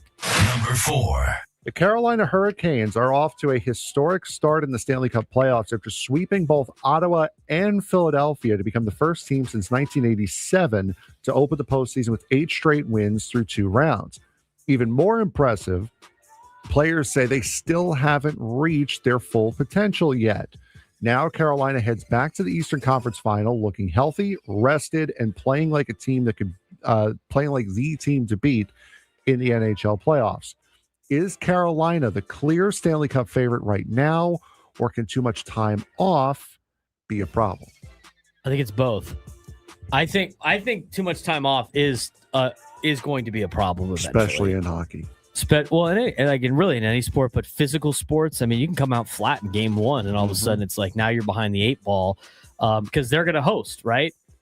Because they're the 1 overall seed in the Eastern. They're the number 1. So even if the Sabres come back and win that series against the Canadiens, the Hurricanes are going to be the home team.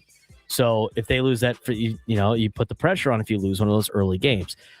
So I do think that. But the fact that they swept again and the Avalanche had shown some vulnerabilities after losing to the Wild, I think the Hurricanes are the favorite right now to win the NHL Stanley Cup final. I mean, I think they are based on the fact that they have not really been contested at all.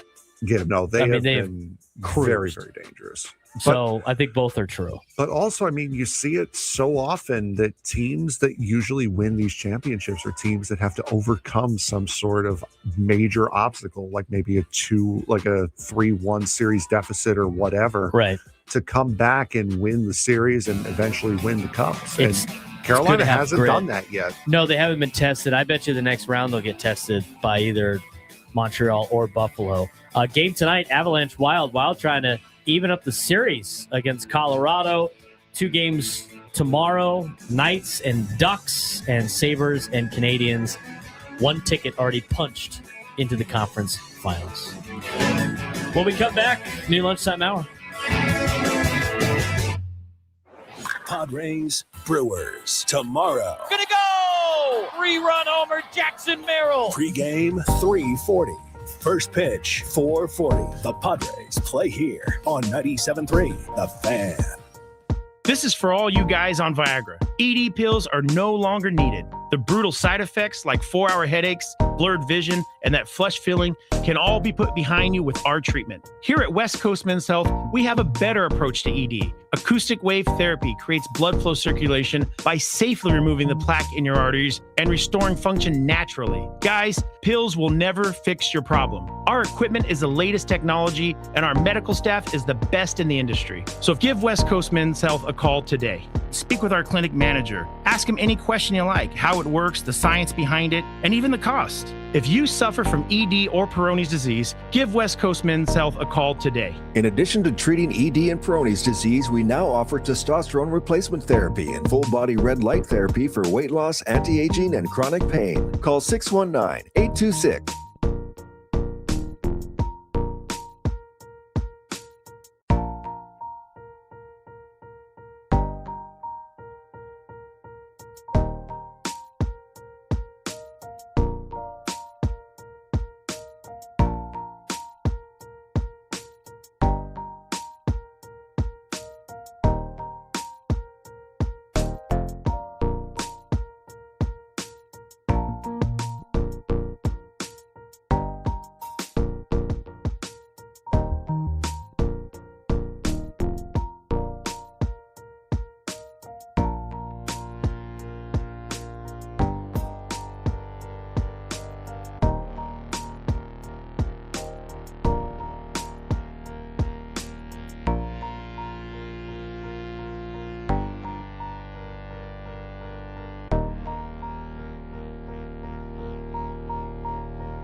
Gaslamp to North County, no one knows America's finest city like he does. You can't just punt on a Manny Machado prime use. He's a fourth-generation San Diegan, born and raised in the heart of this community. Passionate, opinionated, and always bringing you the real talk on your teams, your city, and everything in between. Braden totally knows his stuff. He's ready for the next step. That guy is good. Live and local, it's the Braden Surprenant Show. But I think Braden's one of the up-and-coming young stars in the media game in San Diego. Now, here's your host, Braden Surprenant. New Lunchtime Hour of the Fan is brought to you by the Craft Taco. Bold flavors, 2 locations, Sorrento Valley and inside Balboa Park's Natural History Museum. I'm waiting for the tacos. Where are the damn tacos at? We love tacos. Tomorrow's a good Taco Tuesday. Go get yourself some Craft Taco. Balboa Park, Natural History Museum, or Sorrento Valley spot. Good spot. Especially on a day like today. It's a beautiful day out today. A little warm for Frank, probably. But it's like a summer day today. 74 degrees. Too hot for you? Are we on 74 is fine. Are we on to summer, Frank? Oh, it's all right. Because you say seasons have to give each season their chance. Now we're in springtime. 74 is okay? Yeah, 74 is fine. All right, good. I have 77. Look out. All right. We haven't talked too much of Major League Baseball the last couple of weeks. We want to dive back into doing some of those things. And after like a month of play, just over a month of play, CBS Sports put together their overreactions. Frank and I are going to buy or sell what the overreactions are for the first month of the season. And some of them are very interesting that we're going to get to. But let's fire up the music and let's get to some overreactions for Major League Baseball. 1 month in. Yeah, let's do exactly that. Hold on 1 second. Let me get to the page here because, of course, even when you have your ad blocker off, CBSSports.com forces you to turn it off. First overreaction. The 2-time reigning defending champs are only 23-14 and are tied for first place in the National League's Western Division. Are the Dodgers not as good as everyone thought, or are they just pacing themselves? I will sell the fact that they aren't the unstoppable super team that they aren't. I think they are. I mean, everybody panicked when the Dodgers were 15-4 to start the season. Like they're about to win 120 games and then ruin baseball forever. And now they've gone 8-10, like most baseball teams do. And suddenly people are acting like they're like a different team. It's still the same team. Relax. This is exactly what they do every year. I mean, this is what they do. They're trying to make it to the end of the season as they get ready for playoff time. I mean, the Dodgers are in a position where the regular season like doesn't really matter for them unless they royally screw up. But most teams are going to play around 500 ball the entire season, and then they're going to go on a couple of runs. And the Dodgers did a run to start the year. They're playing about 500 ball right now.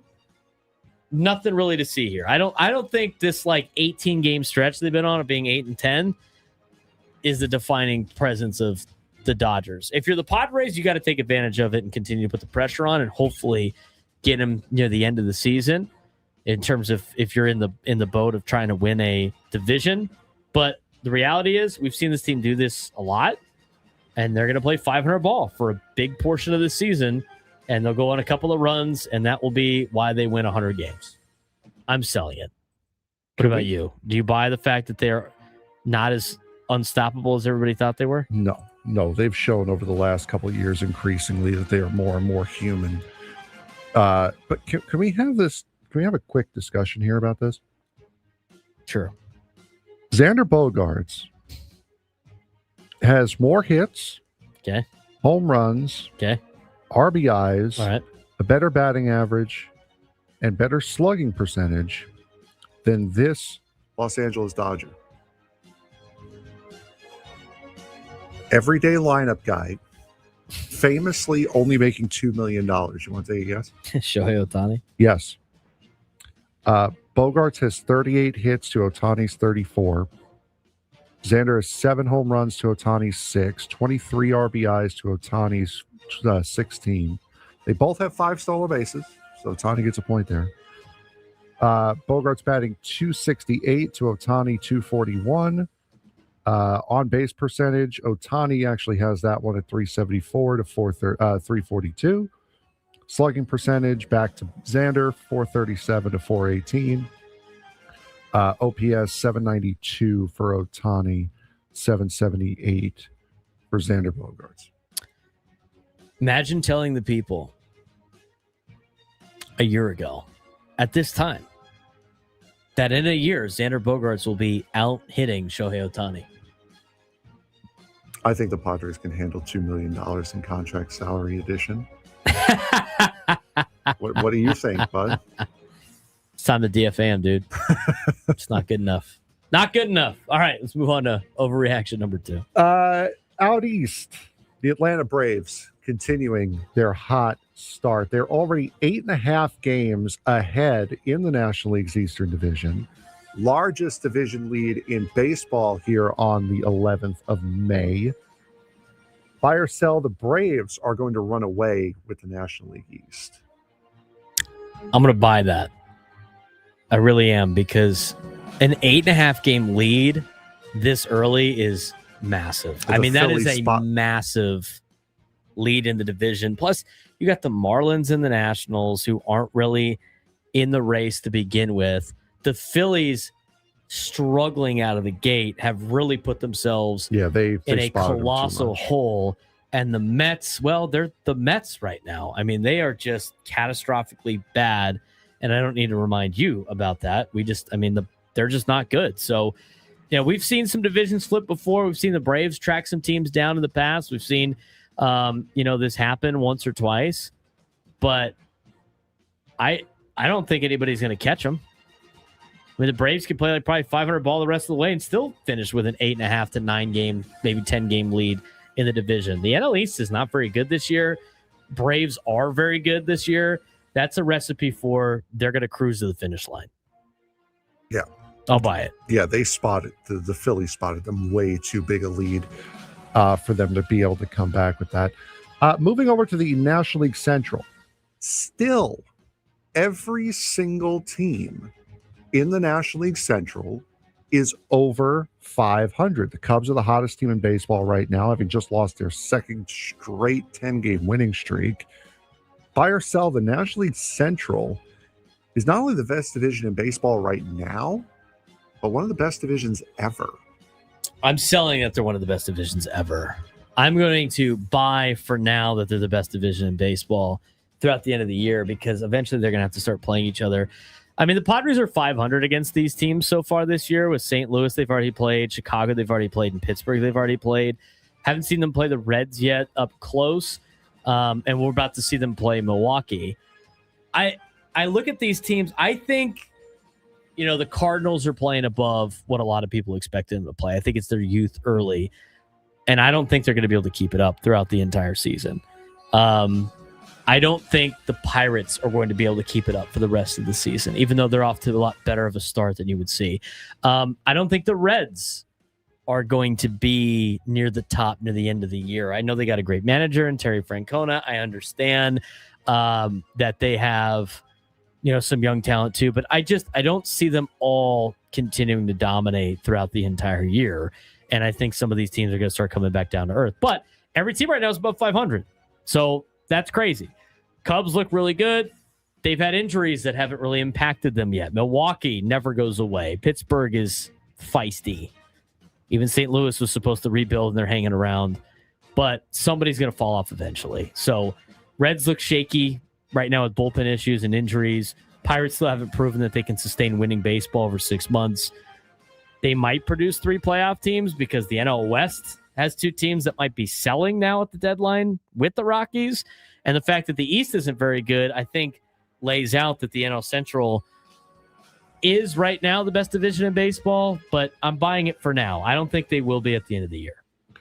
The New York Yankees, 25-12, lead the majors in home runs. Of course, why wouldn't you? Expanded yesterday after Aaron Judge hit number 16. Can't wait for that phone call. Well, now he doesn't have to make it since I've already acknowledged it. The Yankees, buy or sell, the Yankees are going to win the American League, not just the American League East, with ease. No, I'm going to sell that. Right now, they look like the best team in the American League. Right now, the lineup is matching. The run differential is nice. Garrett Cole isn't even fully back yet, but it never works this cleanly in baseball. Also, by the way, I don't know if you've noticed, they're not even like in first place right now in their own division. They're a game back of the Rays. Yeah, but the Rays don't count. What do you mean they don't count? They don't count. They don't count? No. They have the best record in the American League and they don't count? No, Rays don't count. What would make you think the Rays count? When did you become a Yankees fan? Did this happen over the weekend? Oh no, this is national media right here. This is PR. Yeah, this is Frank's NLD national PR. Media PR for Major League Baseball. Yeah. The Rays don't count because they have a better record than the Yankees. Yeah, just like we had to show you guys how good Shohei Ohtani was at pitching over the weekend by showing videos of him pitching against the Marlins while the Dodgers were playing the Braves. Well, you said it was going to be like a clean victory to the American League. I don't think that's going to be the case because I think the Rays are going to challenge them. But outside the Rays, Frank, there's nobody else. The American League has 3 teams above 500. They do be bad. The National League Central has every one of their teams above 500. The American League has 3. The National League Central has 2 more teams above 500 than the entire American League. That's a oof, isn't it? That's a massive oof. It won't be clean because the Rays are going to give them a run, but that's about it. Here's a bold take. Rays, Yankees is even possible. I mean, maybe it might be possible. Are they going to be the top 2 teams? Are they going to be the teams in the American League Championship Series? It's possible for the championship series. Wouldn't be possible for the seeding. No, because they can't be a 2. They would have to be. They're going to be a 4, which means I don't think they are. Right? Isn't the 4-5 on the same side as the 1? So they won't. They wouldn't even. They'd play each other in the divisional round. That'd be a shame if those 2 teams play each other in the divisional round. This isn't going to hold up the rest of the year, but as of right now, you would have in the American League. Here's your playoffs. Tampa would be the 1 seed. The Los Oklahoma A's would be the 2 seed. Get a bye. Which, you know what's funny about this? This happens last year, and you could have technically had 2 playoff teams in minor league ballparks. Yep. Mm-hmm. Now you only have 1 because they got the Trop back up and running. Not only would they have gotten the playoff games there, they would have gotten first-round buys. Correct. You'd have divisional series, and if one of them advanced, the championship series would have to go to a minor league. They would have to move things around. So your playoffs right now in the American League, it's season ended today, which it does not. Tampa 1, A's 2, Guardians 3 at 500. The 4 would be the Yankees at 26-15. They would play the Rangers, who would be the 5 at 19-21. And guess who the last team in the playoffs would be? White Sox? The Chicago White Sox. Let's go. They would be the 6 at 19-21. You currently would have 2 teams with losing records in the playoffs. It's not going to happen like that. It's not going to happen like that. I love this stupid sport. All right, move on to the next one. What do we got? What do these 5 players all have in common? Arson Fudge, Munetaka Murakami, Matt Olson, Yordan Alvarez, and Ben Rice. They all hit home runs? They all have 12 home runs or more going into play tomorrow. Well, today. Buy or sell. Someone is going to hit 60 home runs again this season. Both Fudge and Murakami are on pace to hit over 60. They are? What's their pace? Does it say? It just says over 60. At the writing of this, Fudge had 15, which put him on pace for 66. Murakami had 14, putting him on pace for 61. Someone is hitting 60 homers again. I'll buy that. I think it's Aaron Judge. I think Aaron Judge will hit 60 again. I think Murakami will slow down. I think teams will adjust and figure him out. Judge, they know what Judge is. They know how to attack Judge. They've already made the league adjustments against Aaron Judge. He's going to hit 60. Maybe Murakami hangs with him. Maybe Ben Rice can hang with him. Maybe some of these, others that you mentioned can hang with him for a long period of time. But if I had to pick one, it's going to be Judge. What's the record again? The non-Barry Bonds one? Did Judge beat that one? I believe so. I think he hit 60 something. They beat the Marist one for sure. 61 was the Marist one. Yeah. Aaron Judge home runs. I got to go look that up real quick. I forget. I can't. The record stuff I never remember off the top of my head. Well, he hit 62. So he beat the Marist. So he beat the Marist one.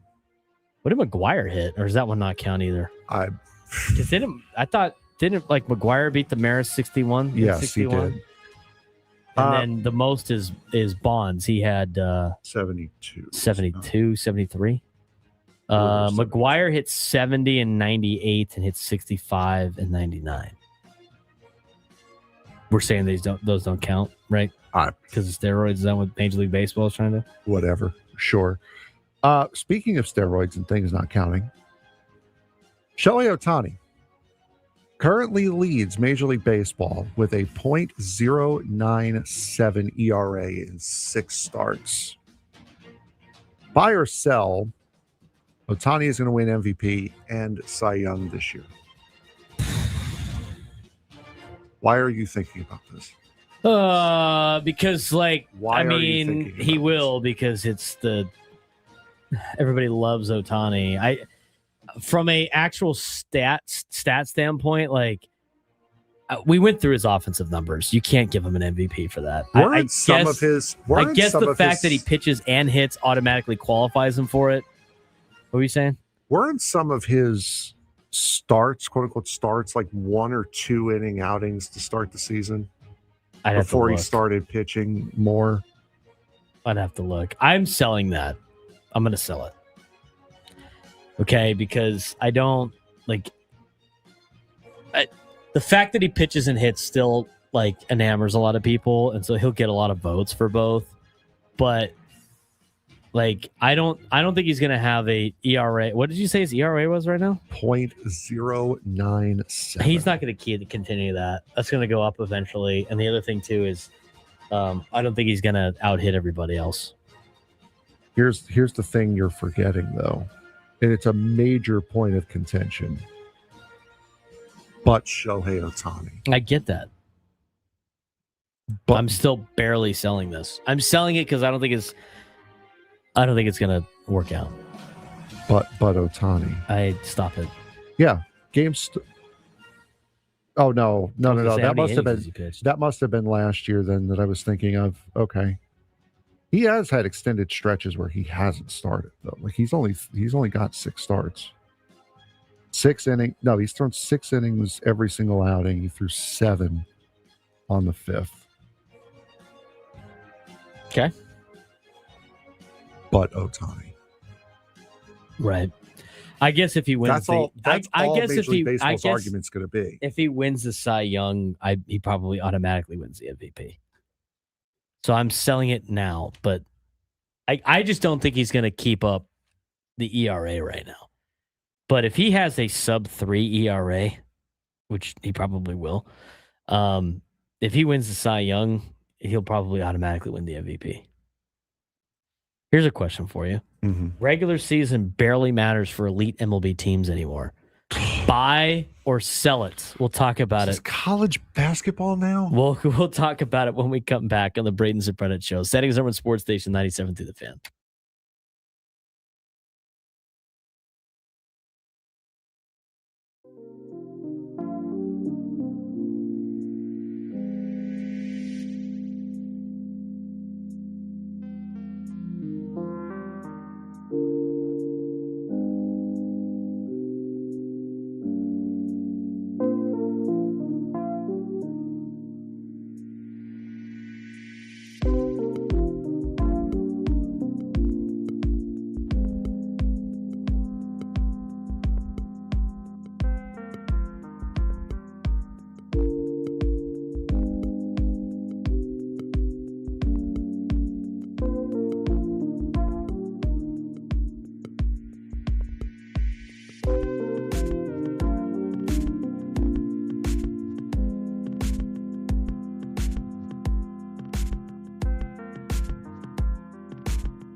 12:25 on a Monday. Good to be back with you guys after the weekend. Hopefully, you guys had a great weekend. How was your week? Did you have a good Mother's Day yesterday? Did you spoil your mom? Yeah, I did. I spoiled her by not being anywhere near her for a vast majority of the day because I was here doing the game. Oh, you did the game. That's right. How was that? It was good until Castanos hit a home run and made it go to extra innings. No, it was good until Sam decided to monologue about a game that he even said during post game there was really nothing to talk about out of this game. Craig Stammen's post game interview, 9 minutes. It's the last time a lot of those guys will see him before they get to the road. I get that. Right. Yeah. So I understood 9 that. 9 minutes? 9 minutes and 3 seconds. And only 3 seconds of those 9 minutes were, by the way, Mom, happy Mother's Day. Left. Like, so it wasn't like banter. So it was, and Sam was telling me that during the post game. It's like, he spoke for a long time about a game that there really wasn't much to talk about. So and post game had to have been like an hour and a half. So Stammen monologued during the post game interview, press conference, and Sam monologued about a game that he said both didn't have much to talk about. Yep. Mm-hmm. Interesting. What did Sam even talk about? Well, let me put it this way. Frank doesn't listen to me. What makes you think he's going to listen to Sam on a Sunday? That's fair. All I know is I was about ready to knock his head in after like a half hour. Oh, the post game. Yes. What time did you get home yesterday? Like almost 7. 7 o'clock? Just about like 6:30, 7 o'clock. Lord. Mm-hmm. Have mercy on us all. You know what the best part is? What time did the game end? Like 4 or something? It's closer to 5. So wow. 6:30, 7 o'clock, yeah. Did you end up having dinner or something at least? Yeah. With your mom? What'd you guys have? Oh, no, I did not. My dad made a 6-pound prime rib. Nice. For himself. Excuse me? Yeah, exactly. You raising your voice at me? I think my mom had some sort of shrimp hero kind of thing. And I meal prepped for today with baked chicken and rice. Nice. Yeah. So you'll be watching me eat that before we record our break videos today. I have a bunch of extra pasta from yesterday. Went to Our Lady of the Rosary yesterday. My mom wanted to do that before going to walking around Little Italy. It was nice yesterday about Little Italy. Did that before the Padre game, went home, time to chill. And then we went over to my grandmother's house. She, for some reason, because it's, for my dad and my uncle, she enjoys like Mother's Day, like doing stuff. She wanted to cook for everybody. And then like that, she can't not do things. I had to like physically take over the dishes. Otherwise she would have done all the dishes too. It's like, this is Mother's Day. We'll count it as Nani Day too. But that's what we did. So we had sausage, meatballs, little pasta, homemade sauce. Very nice. Saved the cheesy bread. That got, the first batch was not great. Got a little blowtorched. I tried we had an extra loaf, so I fixed it. I tried to get my mom to take us out to breakfast. Excuse me. You try to get your mom to take you out for breakfast? Yeah. It was Mother's Day. Yeah, and without me, she wouldn't be a mother. So you're welcome? Is that what you're saying? Yeah, exactly. Therefore, so I should have brunch. Mom should be taking me out to brunch for Mother's Day because if it wasn't for me, you wouldn't be a mom. Yeah. Well, that's one way to look at it, Frank. Oh, my God. That's a foul. There wasn't time anyway, so it doesn't really matter. Such a foul, dude. It's a baby foul. That is apparently. It's only a baby foul. I do want to say I went to so we went to Our Lady of the Rosary, and then we went to walk through the Piazza over in Little Italy. And over in the Piazza, there's this place called Frost Me Cafe and Bakery. Have you ever been there? Nope. It's pretty good. It's a good little it's a cafe and bakery. So they had some baked goods. They had a quiche, so we had a little bit of a mini brunch, if you will. It's like an order at the counter thing, but their customer service is phenomenal. Nice. We had to ask the woman who was like kind of running things. She's the owner. Her name's Audrey. Phenomenal customer service.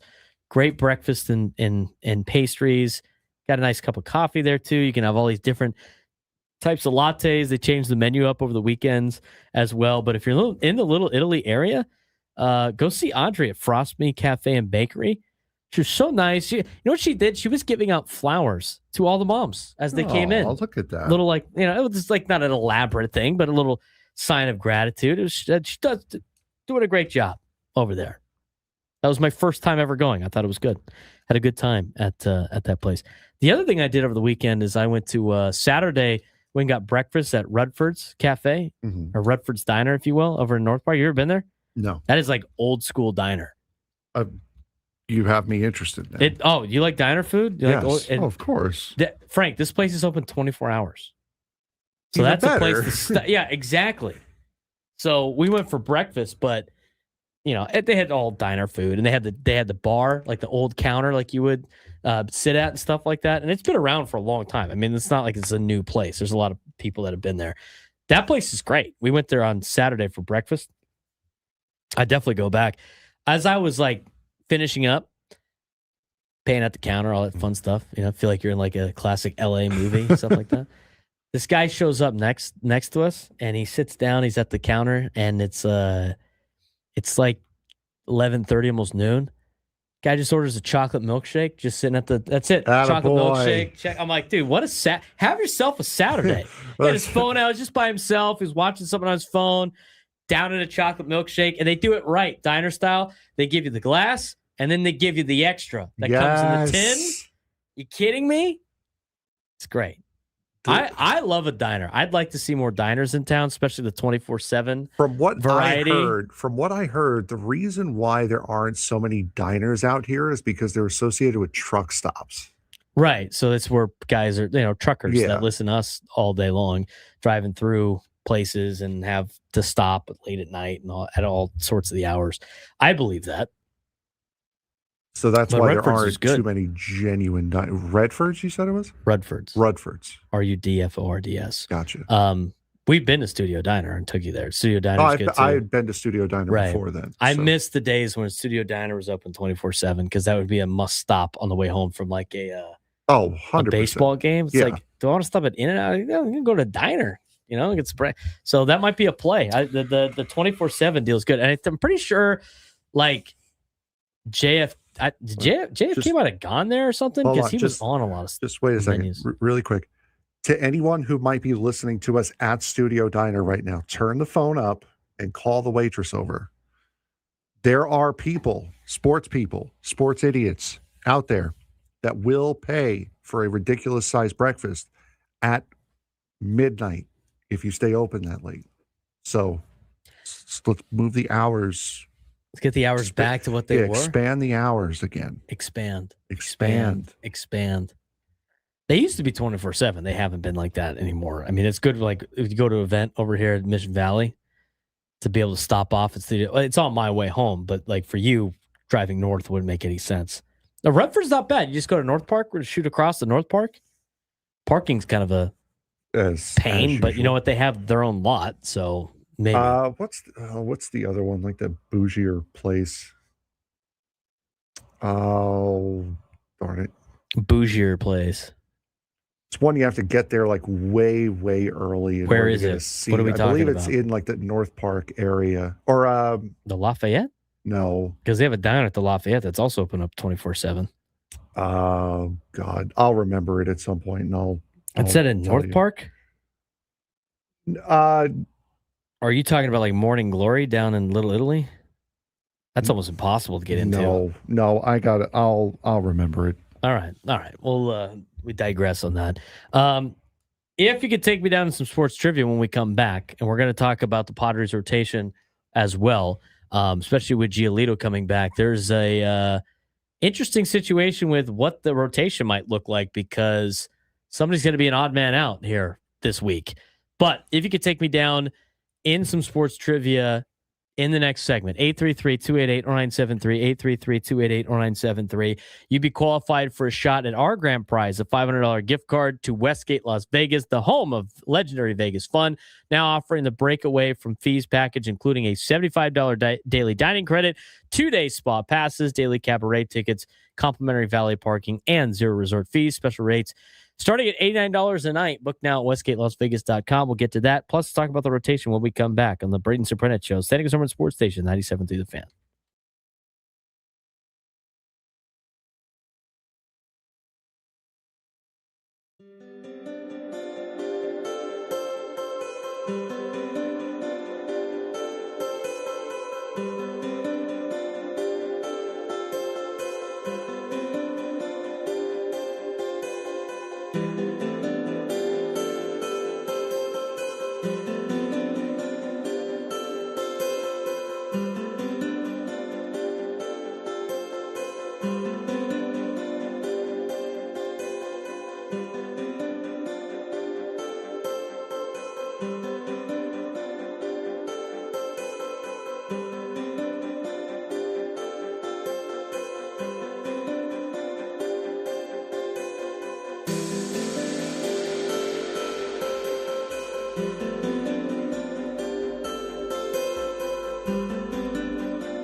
12:41 on a Monday. That show's flying by. What? You all right? I just saw Juan's comment in the chat. A Jumbo Jacques. Yes. Free Jumbo Jacques today, boys and girls. What is it? Yes. Are you guys trying to speak French in the chat today? No, we're not. Possible. He's Frank Marchese. I'm Braden Surprenant. This is the Braden Surprenant Show, live and local each every day from 10 to 2 on Standing Summer Sports Station 97.3 The Fan. A lot to get to with this conversation about the rotation. We're going to get to this first, then we're going to get to our midday sports standoff. If you want to be a contestant, 833-288-973, 833-288-973. All right. So earlier in this hour, we talked about Lucas Goilito coming back. He just had another start for Double-A San Antonio. He went 6 innings. He allowed 1 earned run, 3 hits, no walks, 3 strikeouts through 74 pitches, 52 were for strikes. The biggest takeaway wasn't the strikeout total, but it was his efficiency and ability to work deep into the game, something that they were looking for. And with the clause of his contract for Major League Baseball that he signed last month, the Padres must add Gilito to the active roster by May 16th or make it larger organizational decisions. So he will be coming on the Padres. He'll be coming to the Padres very soon. Phrasing? He will be coming to the Padres very soon. He's going to be back on the Major League Club probably this week. The 16th is Saturday. The Padres rotation is all of a sudden crowded. Even more crowded than it was before. Current projected rotation flow for this week. Tuesday, Matt Waldron. Wednesday, Michael King. Thursday, Griffin Canning. And weekend in Seattle is still to be determined.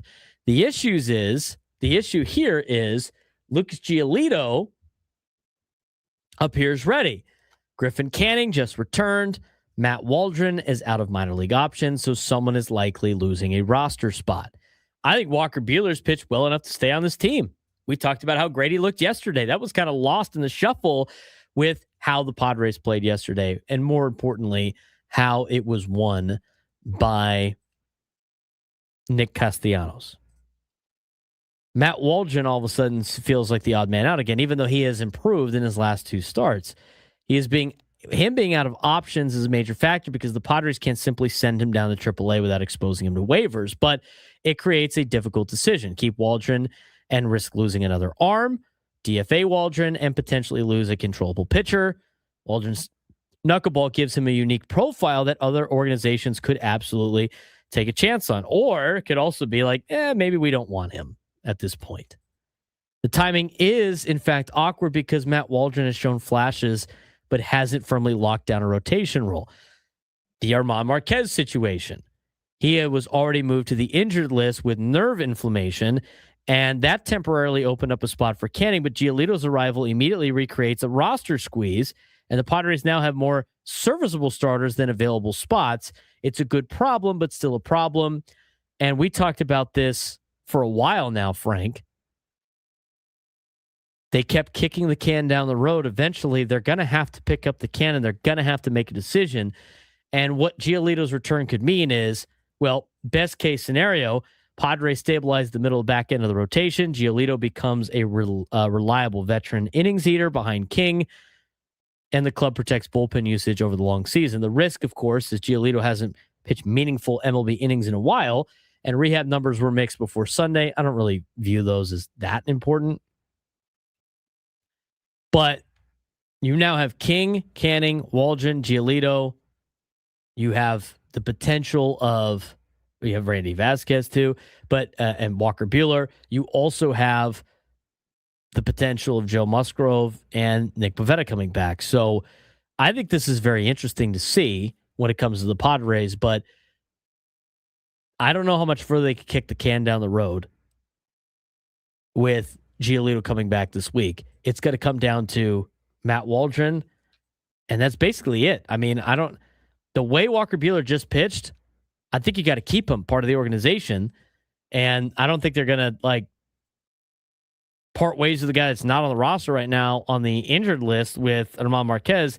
The only option right now is Matt Waldron, and we'll see how he does on Tuesday. Yeah, and it's going to have to be a decision like Matt Waldron because he's not on the 40-man roster, he being Lucas Goilito. So they're going to have to make a move or put someone on a long-term IL, kind of like what they did with Joe Musgrove to get Rodolfo Duran up. So that is another option that they have, but it's going to have to be either a significant or a move like that to get Waldron off the 40-man, or it's going to have to be a move to like transfer someone from the 15 to the 60 to open up that spot. Lucas Gilito is on the 40-man. Oh, he is on the 40. Mm-hmm. Oh. He's just listed as a minor league guy, but he is on the 40-man roster. So they don't have to worry about that per se, but they still need to clear a spot on the active roster. I'll be over here if you need me. All right. So what happens? You don't listen to me sometimes. But they still have to they can only have 13. They're only going to have 13 pitchers on their team. Somebody's got to go. And unless they DFA Matt Waldron, it might, or you have to go with somebody less out of the bullpen. One less arm in the bullpen. How many more times can you pull the injury list trick? I don't think you're going to be able to pull an injury list trick here. I think it's going to be, do we want to go with one less bullpen arm to keep Waldron, or are we going to try to sneak Waldron through waivers and hopefully nobody picks him up? I mean, I think that's your options right now. Because I don't think you're getting rid of Walker Buehler, not after the way he pitched. And you can't get rid of Herman Marquez because he's on the injured list. I mean, I guess you could, but you still have the same problem. Like, nothing changes at that point. So very interesting to see this move this week. I can't believe they made it this long without having to do this. So we'll see what happens this week. But Gilito needs to be on the team by Saturday. Let's get to today's Midday Sports Standoff. Welcome to Midday Sports Standoff on the Braden Surprenant Show. I can't believe what I'm seeing right now. The ultimate head-to-head battle where sports knowledge and quick thinking collide. No, he's no good. Are you kidding me? Contestants will go toe-to-toe with Braden in a sports trivia deal where every correct answer brings them closer to victory. Down the sideline! Wow! Unbelievable! But 3 strikes and it's game over. This is not Detroit, man. This is the Super Bowl. Can you outsmart Braden? The Midday Sports Standoff starts now. All right, Frank, what we got going on today? We have Miles in Santee today. Miles, how you doing, bud? Doing well, gentlemen. Frank, Brandon, happy Monday. Good afternoon. Happy Monday. Happy Monday. All right, so today's topic is going to be sports attendance. There was a list that came out here recently. Top 10 teams that fill their stadium to or over, in some cases, capacity most this season. So who has filled their stadium with baseball percentage-wise? Who has filled their stadium the most percentage-wise? Miles, you have the first guess. Just making sure we're talking MLB. Yes, MLB, yes. That team up north, the blue team. They are number 3 on the list. 92.2% capacity so far this season. Padres. Got to be up there somewhere. They're not only up there somewhere, they are up there at the top. One of only 2 teams that have filled their building to capacity over 100%, 105.1, number 1. Miles? Let's go Yankees. Yankees are number 7 on this list at 87.3%. Well, this team's been very good at home. Been pretty popular. The lovable losers, the Chicago Cubs. The Cubs are number 10 really on this list at 79.2%. I guess you got to factor in the fact that it's cold sometimes, and when it's cold, people don't go to ball games. And they also play during the weekday most times. Yes, Miles, that's also true. Let's go that team north of us. Let's go Toronto. Toronto is number 2 on the list at 102.2% capacity. I thought you said what were the Dodgers? Number 3. Oh, there are 3. Wrote that down. Okay, the Blue Jays. Okay, let's go with this one might be hard because they're not very good right now, but I think the Phillies fans have shown out early this year. Number 5, 90.6% capacity. Miles? Braden, that's where I was going with that. Let's go with the other team in the East that's not doing too well, the Mets. The Mets are number 9 at 80.4%, and I must say I'm rather disappointed. Those are rookie numbers with this team being this bad. We need that number in like the 60s, guys. Come on. Oh, man.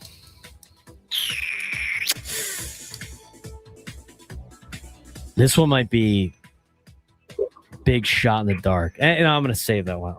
You only have 3 left here. What about the Boston Red Sox? Place was packed when I showed up. Red Sox are number 4 at 90.9%. Miles, if you get this right, you'll guarantee yourself at least a tie, which means you'll be qualified. Well, I think me and Braden are hitting this the same way, just teams with good fan bases. But, oh, man. There ain't a lot to do out there. San Francisco, the Giants? They are number 6 at 90.3%. So, Miles, congratulations. You're officially qualified. Braden? All right, since he's already qualified. Number 8 on the list? Yes. American or National League? National League. Okay. Oh, now we get hits. Well, you already won. You already won, so you're fine. What about the Bravos? Wow. What about them Bravos? 81.4%. I can't believe we haven't said them already on the list. So, Miles, hang on. We'll get your information here during the break.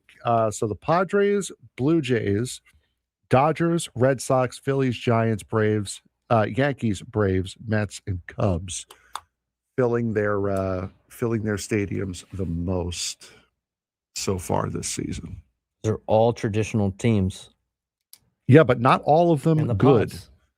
No, and which is where the trick could have been. Well, a lot of that's with season tickets too. Those are tickets sold, not showing up through the turnstiles. I would imagine a lot of people were. These are all teams that had expectations going into the year too, to an extent. No, yeah, everybody had some even the Giants thought they were going to win. Anyway, when we come back, it's the 1 o'clock hour. We still got a lot to get to. Bob Nightingale said some interesting things of the weekend. We'll break it down. Trade deadline. It's been.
We got some tickets to give away in this hour. At the end of this break, or this segment, going into break, the first one to call in and answer a trivia question about the Athletics will win tickets to a pair of tickets to Padres and A's on May 23rd. You can get your tickets at Padres.com/tickets. 833-288-0973. 833-288-0973. At the end of the segment. You cannot call in now. You got to call in at the end of the segment. I will give you the trivia question. Frank and I got a pretty good one today. Frank will smile over there in a second. It's a pretty good one. You take mine as inspiration, or we're going to do that. 100%. Oh, it's going to be the fantastic. question. It's going to be great. I like it. I like the idea, especially for the A's. It's wonderful that we have now added the Los Oclamento A's. Stay tuned. End of the segment. All right. Fire up the MLB music. We got some MLB talk to get to when it comes to the trade deadline pressure cooker, if you will. Now, it is May 11th, correct? That's what it was last time I checked. It's May 11th all day. When is the trade deadline, Frank? August 3rd. Seems a little early to be talking about this. Oh, it's never too early. We talk about the 2026 NFL draft after the 25 NFL draft ended. We don't. The media might. Let's talk about the trade deadline, specifically on some of the rumors that Bob Nightingale had, which I think are very telling about how this season shapes up. Also, very telling that a lot of these teams, the Padres play after the trade deadline. That's pretty important. All right. We'll start with Frank's New York Metropolitans. Do you want to go ahead and why do you hurt? Tell us some of the keynotes of the New York Mets. Do you want to crash out on the Mets?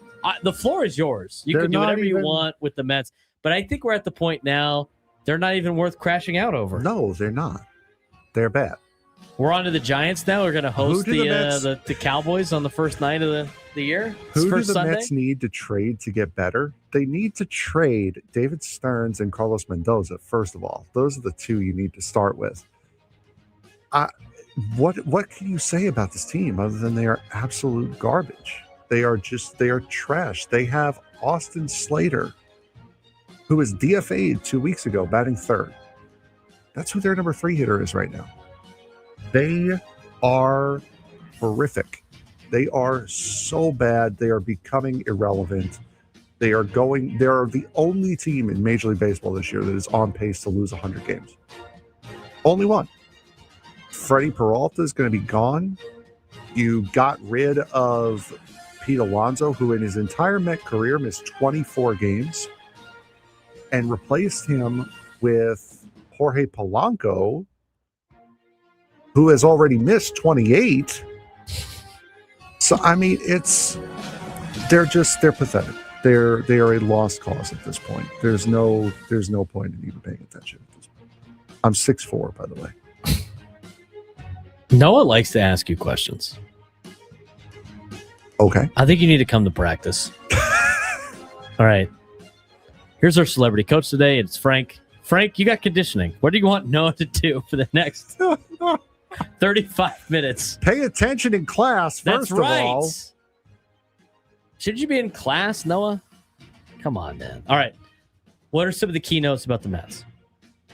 They're bad. They're gone. Freddie Peralta is most likely going to be traded. He's a free agent at the end of the year. Clay Holmes, I believe, has an option coming up, so he's most likely going to be one that's gone. And I mean, honestly, you signed an albatross, what looks like an albatross of a contract now with Bo Bichette. You may as well try to jettison that as well.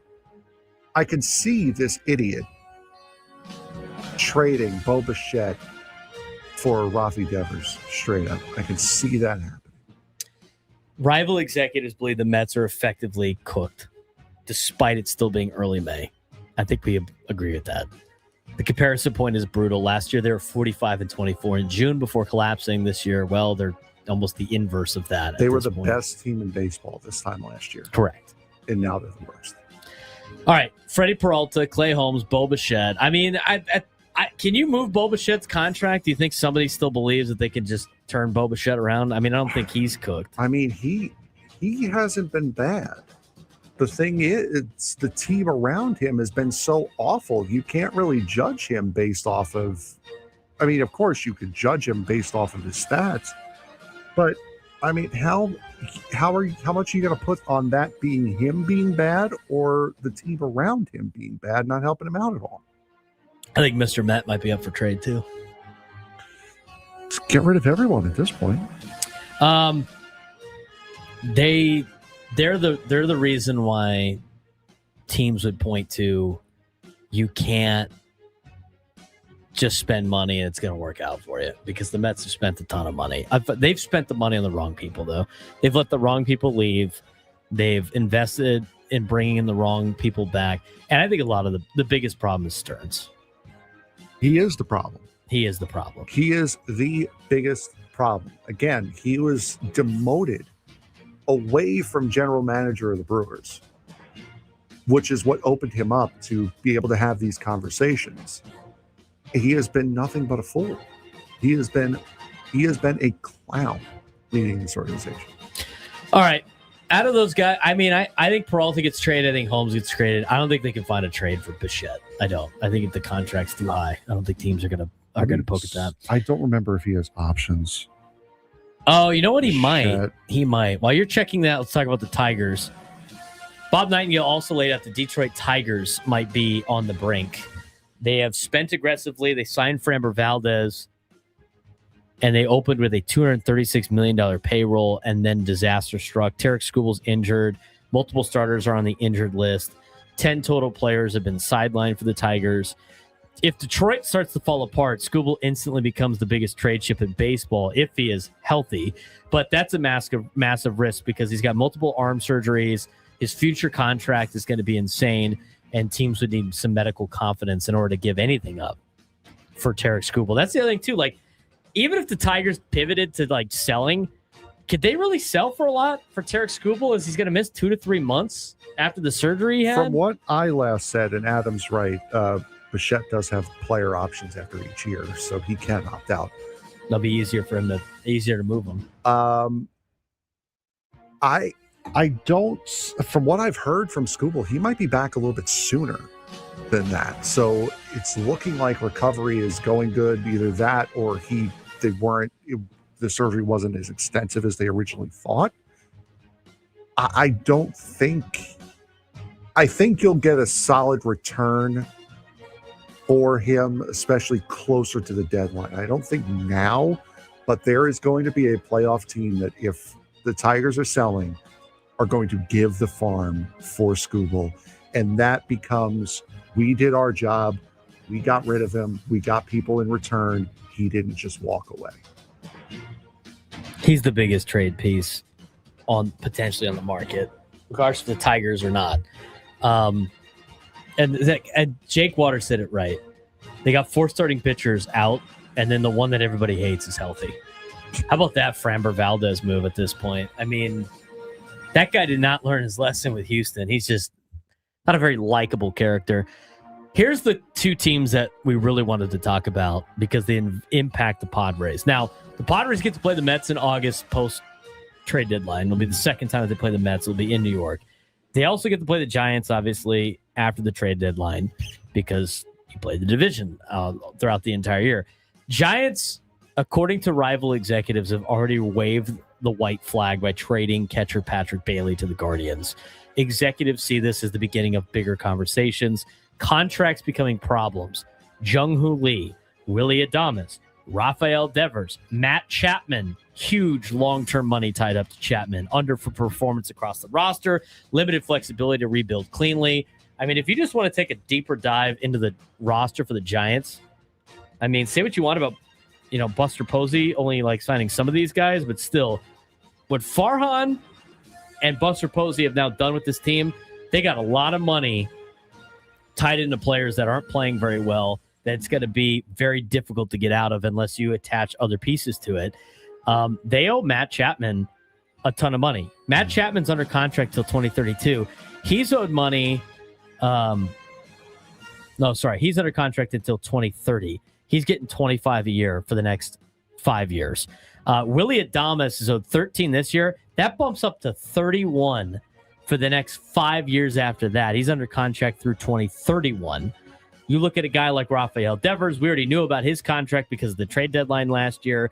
He's about to make $33 million next year, all the way through 2033. Another bad contract. Jung-Hoo Lee, he's making 22.8 for the next 2 years, and then 21.3 2 years after that. He's under contract till 2030. I mean, these are the players that the Giants have to make are try to dump at the deadline. I just don't think any of those guys are going to be able to be moved, but it leads to the likely trade pieces. Robbie Ray, who's a pending free agent. Everybody needs starting pitching. You have Logan Webb, who a lot of teams like. Logan Webb, even though he has been off to a little bit of a shaky start, he's only getting $23 million a year for the next 3 years. He's got he's on the end of his 5-year, $90 million contract. That's something that I think some teams would want to absorb.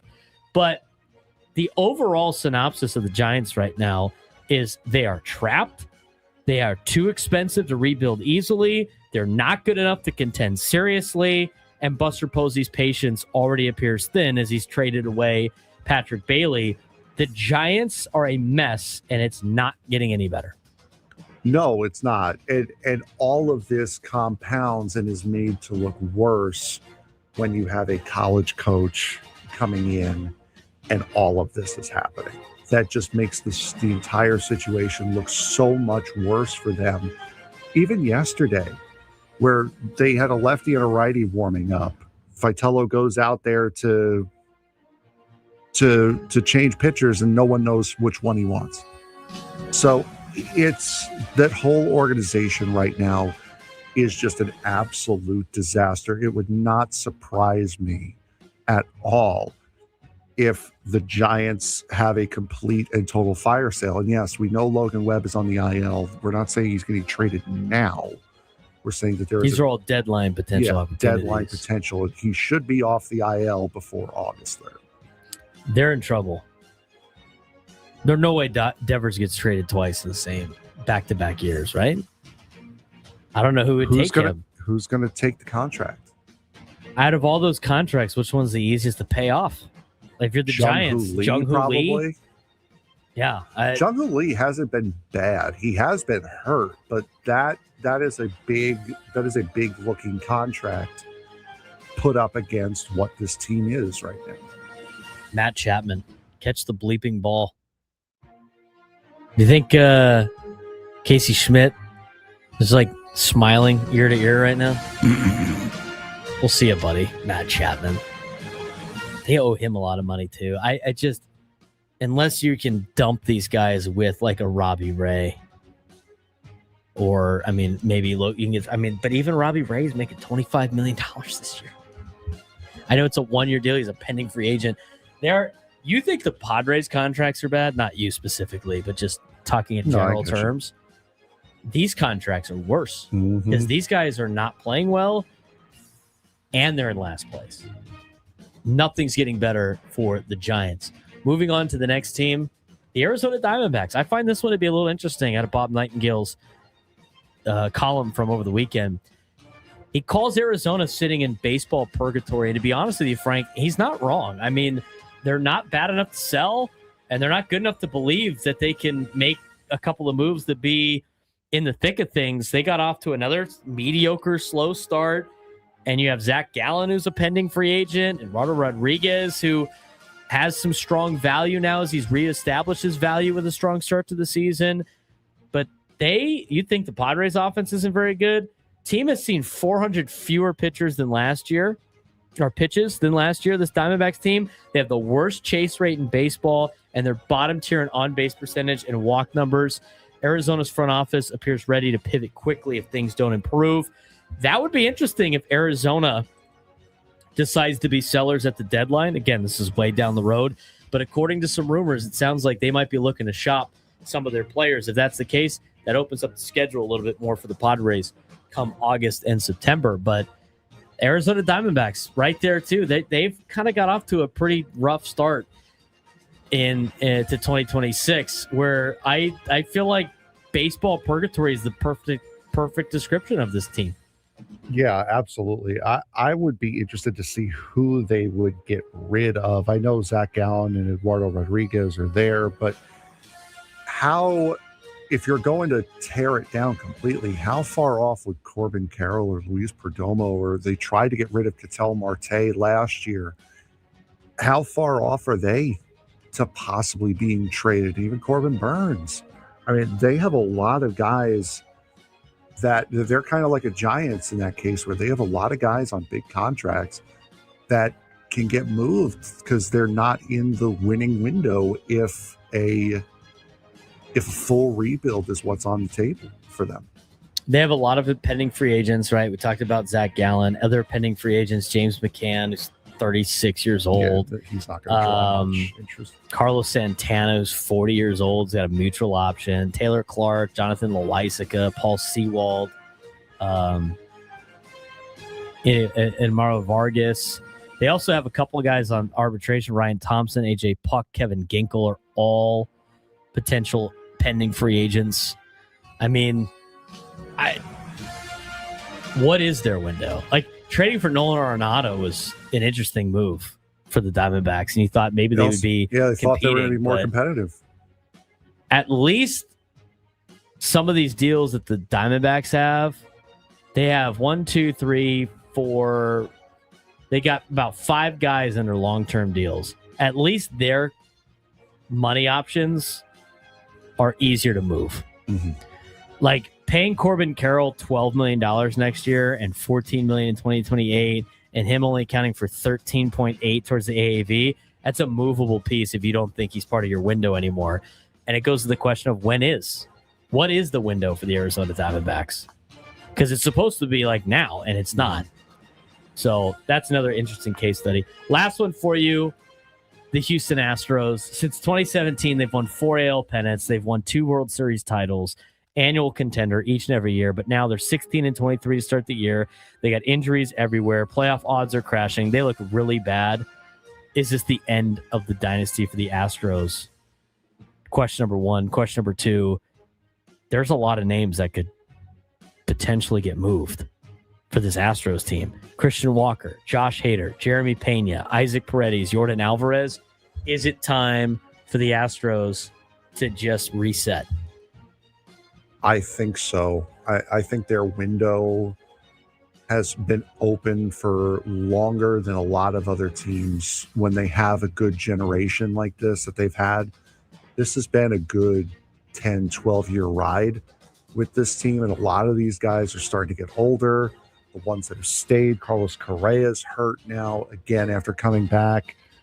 Jose Altuve is kind of showing his age. I would probably keep Jeremy Pena maybe if you want to keep one guy, but you have no real tie to Christian Walker, no real tie to Josh Hader. Isaac Paredes is another guy who just got in recently. Yordan Alvarez, Jeremy Pena and Yordan Alvarez might be guys that you keep just to keep people coming to the ballpark. But other than that, the window, I think, for the Astros is finally closed. Jeremy Pena is 28 years old, and he's a free agent in 2028.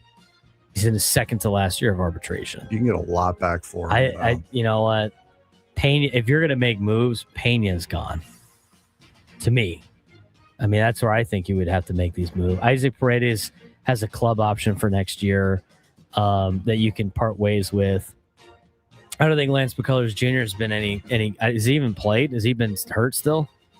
Has he been any good? He hasn't really even been the star of He's a free agent next year, too. I mean, these are guys that might be available. I mean, how about Tatsuya Mai not working out for them so far? He's got 2 player options. This is why I said when you look at Roki Sasaki and what happened with him going to LA instead of coming here, sometimes the best signing you make is the one that you don't make. And Sasaki's looking like a great non-signing here. And also, Padres were in on Tatsuya Mai as well. And that's looking pretty doggone good, too. Josh Hader's owed $19 million a year for the next 3 years. He's been battling injuries, too.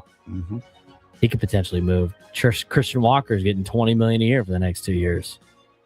This is the last 2 years you got to pay Altuve, though. 33 and 33, and then it drops down to 13 for 2. His last 2 years of his contract.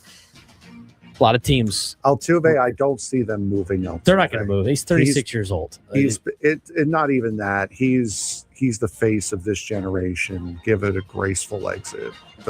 I see Altuve being a lifer in Houston. I think so too. So with Carlos Correa, but he's just going to be hurt. But interesting, to say the least, out of Bob Nightingale. When we come back, we will have a winner for today's contest. Would you like to? We got to drop everybody out. Yes, we're dropping. Would you like to ask today's trivia question since you love it so much? You love the coin phrase, Oclemento. Yes, we have been calling them the Oclemento A's. And now this year we added the Los Oclemento A's to it since they're going to Vegas. Who was the broadcast team? Just the team name, just the team. You don't need to tell me the guys. Who is the broadcast group that coined the phrase the Oclemento A's? That's our question today. 833-288-0973, 833-288-0973. If you are the first one to call in and answer Frank's trivia question correctly, you will win a pair of tickets to Padres versus those Los Oclemento A's on May 23rd. You can get your tickets at padres.com/tickets. We will have a winner when we come back. In a ballpark.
cruising on a Monday, 1:27 in the afternoon. Padres off day. This is like where tomorrow I jump on and go like, what did everybody do yesterday when you don't have a Padre game to watch? You gonna enjoy the night off, Frank? Yes. Yes, I am. What are you gonna do? Nothing. You're just like gonna sit there and look at a wall? You'd be like SpongeBob at the diner with the cup of coffee just sitting there? Yep. That's, you know what? That sounds lovely. Yep. Absolutely. That's whenever we get home after the long day of recording all the extra stuff on a day like today, which we only get to use 4 times this week. We're off on Thursday. I don't think there's a roundtable on Thursday. I wouldn't think so. Game starts at 10 something, right? Pre-game's at 9:40. 40 minute Epic Wings Padres roundtable. Epic Padres roundtable. Epic Wings, Epic Padres, Epic Roundtable. Now you sound like somebody at rock bottom. Except instead of doing it's rock, it's epic. So no roundtable, not a shortened one. No roundtable on Thursday. Wow. What are you gonna do with all your free time Thursday? Let me guess. Nothing. No, now you're the magic conch. Yeah. What should Frank do on his day off? Nothing. How many SpongeBob references can we get in one segment? We've hit the over. I'm going to tell you right now, we've hit the over for this one. Frank will be listing off every Mets roster since the 1960s tonight. You know what? Frank could probably win that Sporkle. You ever done those? I have done those. Those are yes. great, dude. I love the Sporkles. I have wasted so much time in my life. On Sporkle? Yes. Like there have been times I've gone there to look up questions for these and end up doing some of the most nonsensical, stupid ones on there for like 2 hours and then being like, why am I even on this? I'm like, oh, that's right. Sports standoff. I like the one where it's that Nate brings up in the YouTube chat. I like the one that is like list all the Padres opening day lineups since 1969 when they started. Mm-hmm. So you like go like Tony Gwynn, 18 or 17 answers already on the list. Actually, there's more because because it'll probably Tony Jr. pops up twice. Mm-hmm. Yep. Whatever. You're like, all right, cool. Tony Gwynn, Dave Winfield, half of the 98 team fills up half the block. Then you're sitting there going like, who was the catcher in 2005 on opening day? I can't. That's when you just start typing in like Smith, Davis, hoping you get lucky because they're common last names. That's how I like dominate the 80s, 70s and 80s on the Padres deal. Smith, Davis, Jones. John. Does it pop up for first names? No, just last ones. Yeah. Dang it. 833-288-0973, 833-288-0973. I think I know what this phone call is. We got to answer it anyway. We've already gone over this today, man. He said he was going to call in regardless. Cool, we've already done it. Here's Derek in La Mesa. Derek, how was your Oregon trip? Are you still on it? Man, it was fantastic, and I left the beautiful weather up there and came back to even more beautiful weather. It was fantastic. I'm back in the greater San Diego area, America's finest city. I had a blast. Located the Rhodesian Ridgeback, loved Oregon. Not enough to make me move back, but it was pretty nice. Well, it's hard to give up this, Derek. Yeah, that's not going to happen. I left 36 years ago, and as soon as I moved down here in 89 or 90, whatever year it was, I knew I was never going back. But let's talk, Frank, you're trying to steal my thunder. How dare you? I've got a little Mets trivia though for you, Frank, because I like to try to, we're becoming friends now, Frank. So I feel like I owe it to you. Well, acquaintances. Me, Frank. Is that what this is? All right, Frank, you ready? New York Mets trivia. Go for it. I want you to tell me what these guys have in common. All right. Mm-hmm. So, Lee Mazzilli, Dwight Doc Gooden, mm-hmm. David Cohn, Angel or Angel Pagan, and even Paul LaDuca. Now tell me, Frank, what do those famous New York Met players all have in common? They all have their number retired. That is correct, Frank. And, we all know it for Doc Goodman. What number would that be? 16. That would be number 16.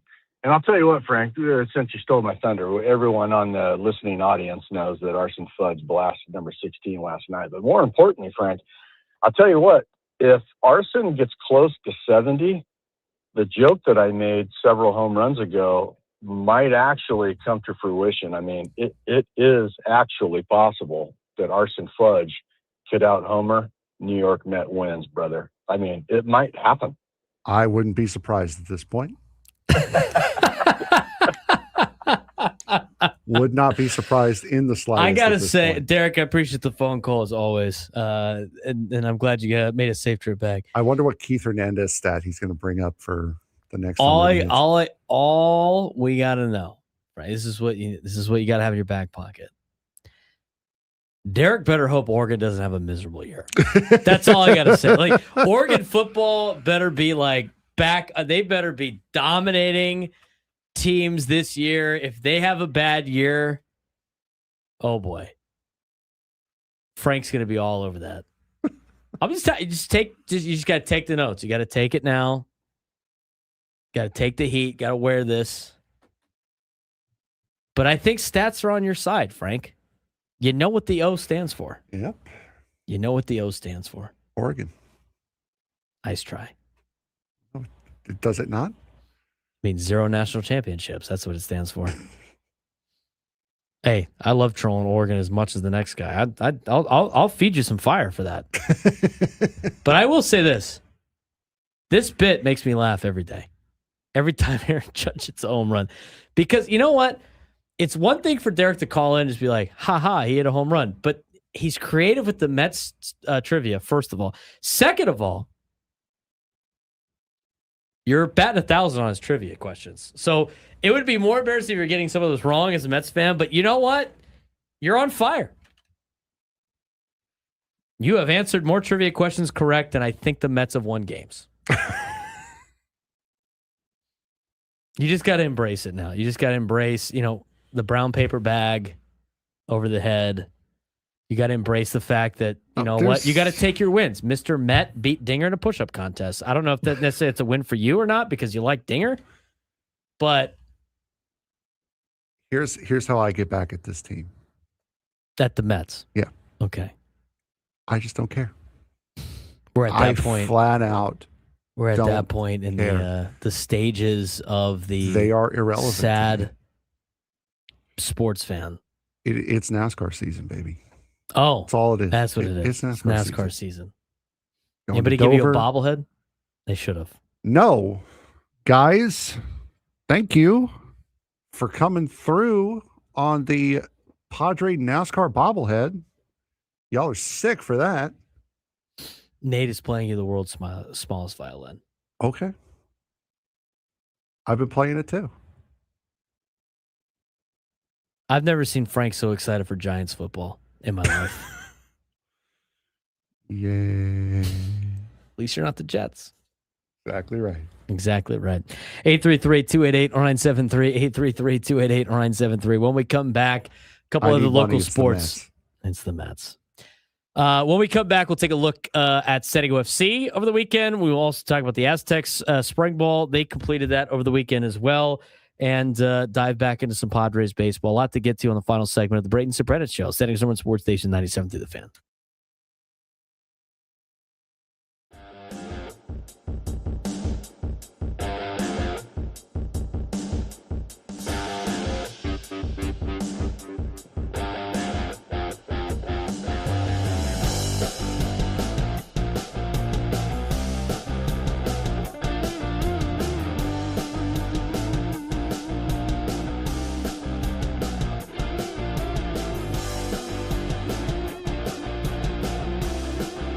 Coming up on Tuesday's show, a preview of Padres and Brewers. Should be a fun series this week. Plus, a team in the National League West that could be cooked for a while.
All of our guests are brought to you by SDCCU on the SDCCU fan hotline. It's not Big Bank Banking. It is better. We are broadcasting live for the Bill House Studios. We know how. He's Frank Marchese. I'm Braden Surprenant. As we move on to our final segment, we're going to briefly talk about San Diego FC, and we're going to talk about Aztecs spring game, what the big takeaways were from a couple of weeks ago in just a little bit. I do want to, just to kind of recap what we've talked about today with the Padres, there's still a lot of things that we didn't fully dive into that we're going to get into tomorrow because, again, Padres off day today, so got a lot of extra talking points with the Pods. But Nick Castellanos, let me ask this question. Is Nick Castellanos becoming one of the most important role players on the team? Yes, especially with the somewhat diminished role of Gavin Sheets. Miguel Andujar's taken on a more important role. So is Ty France. You just lost Luis Camposano for a little while, and Bryce Johnson really hasn't had much of an impact at all this year. So, yeah, I would say he probably is the most impactful role player so far. Yeah, most important. I mean, let's talk about this. I think he's becoming one. So he's making a massive adjustment that we talked about in the first hour. This is a guy that has played every day for the majority of his career. I think his entire career. I'd have to look it up. I'm sure there's some years mixed in where he wasn't an everyday starter, like his rookie year or something like that. But in his time with the Phillies, and before that, his time with Cincinnati, and before that, his time with, a half a season with Chicago, with the Cubs, and with Detroit, where he started his career. He has played in over 100 games every single year. His rookie year when he was 21, he came up, played in 11 games.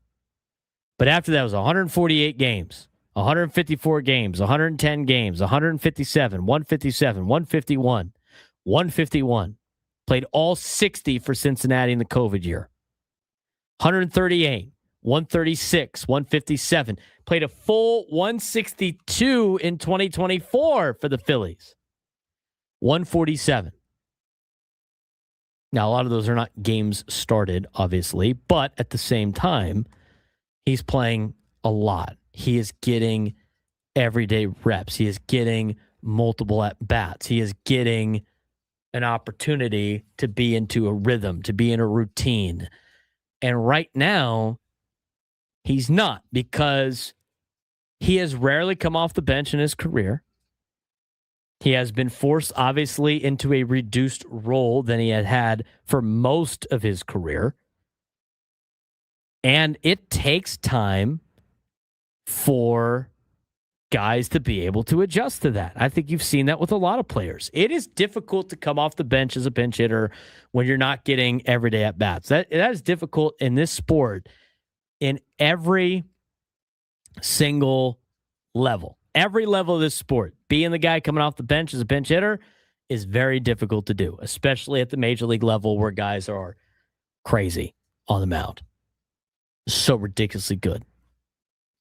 So why it matters, because veteran players often struggle with this situation, with irregular at-bats, with loss of rhythm, with reduced routine.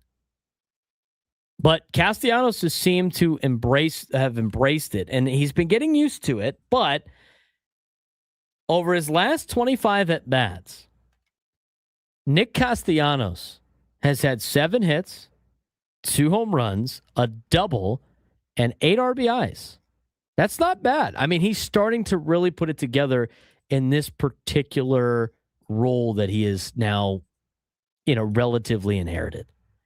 And over the course of that stretch, in his last 25 or so at-bats, he is hitting 300. He is hitting 300. Let's just say, I'll simplify it because, Kevin Acee picked out certain numbers. In his last 20 at-bats, last 22 plate appearances, Castellanos hit 300 with a 968 OPS, 2 home runs, as we mentioned, the double, 6 hits, 6 RBIs. He has also had several game-tying hits already this season. And the Padres have specifically built this roster for October-style baseball, matchup depth, veteran pinch hit leverage, This is exactly the kind of player contenders rely on in postseason moments. And right now, you're starting to see it a little bit with the Padres. Like, his overall average this year, not great. It's not awesome. It's hitting $192. That's not something to write home about. 560 OPS, not something to write home about. 231 batting average on balls in play, not something to write home about. But he's starting to get it. He's starting to feel comfortable in this role. He's starting to really embrace the role that he was offered to have here in San Diego when the Phillies said, we don't want any more of you.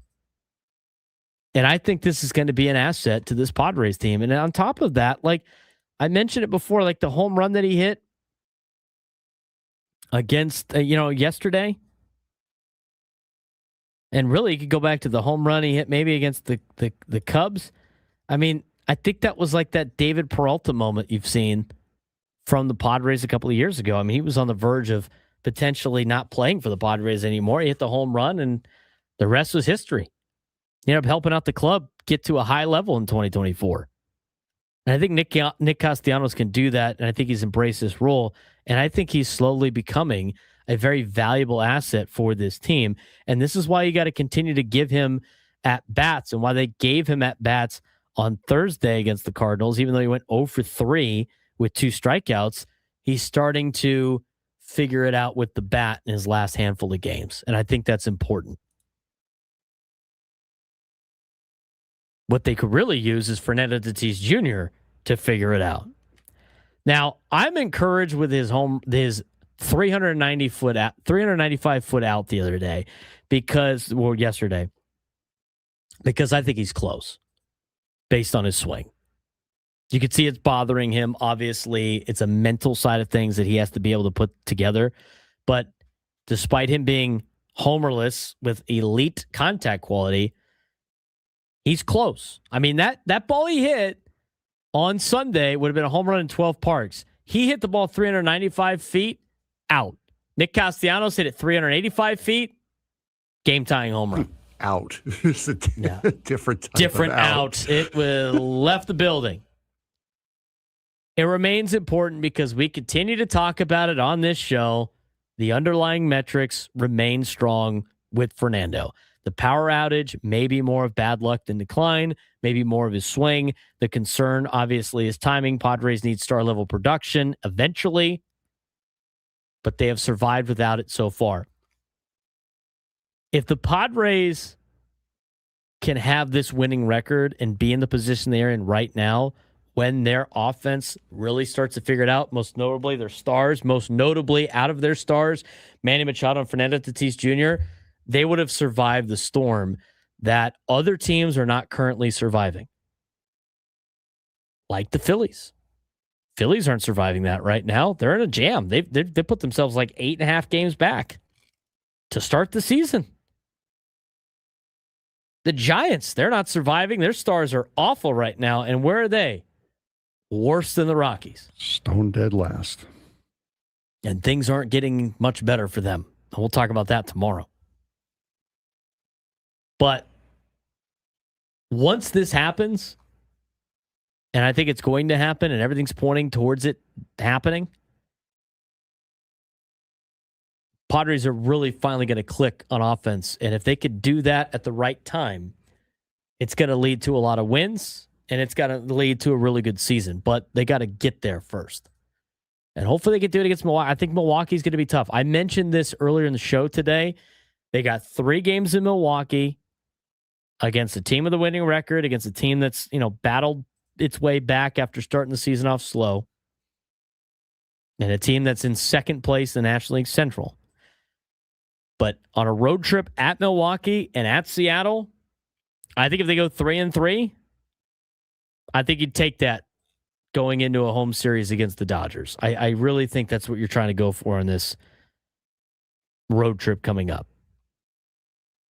See what you got against LA, who's plus 69 in the run differential compared to your plus 3 right now. The interesting thing is with all of this, they do the expected win-loss on MLB.com based on your run differential. Padres run differential 20-20 expected win-loss They're 24-16. They're playing 4 games better than what their expected run differential is. So good thing for the Padres being able to do that, being able to win games. That was kind of our big breakdown of the show today, mixed with some other things. We don't have time to talk about San Diego FC or Aztecs football. We'll get to that tomorrow if we have some time coming off a Padres off day. But I think Nick Castanos developing into this role is huge for this team. I really do. Yeah, absolutely. And again, like I said, yesterday, not just the result of the at-bat, but the entirety of the at-bat. Get down 0-2 and then fouling pitches off, fight back 3-2, and then hit the home run.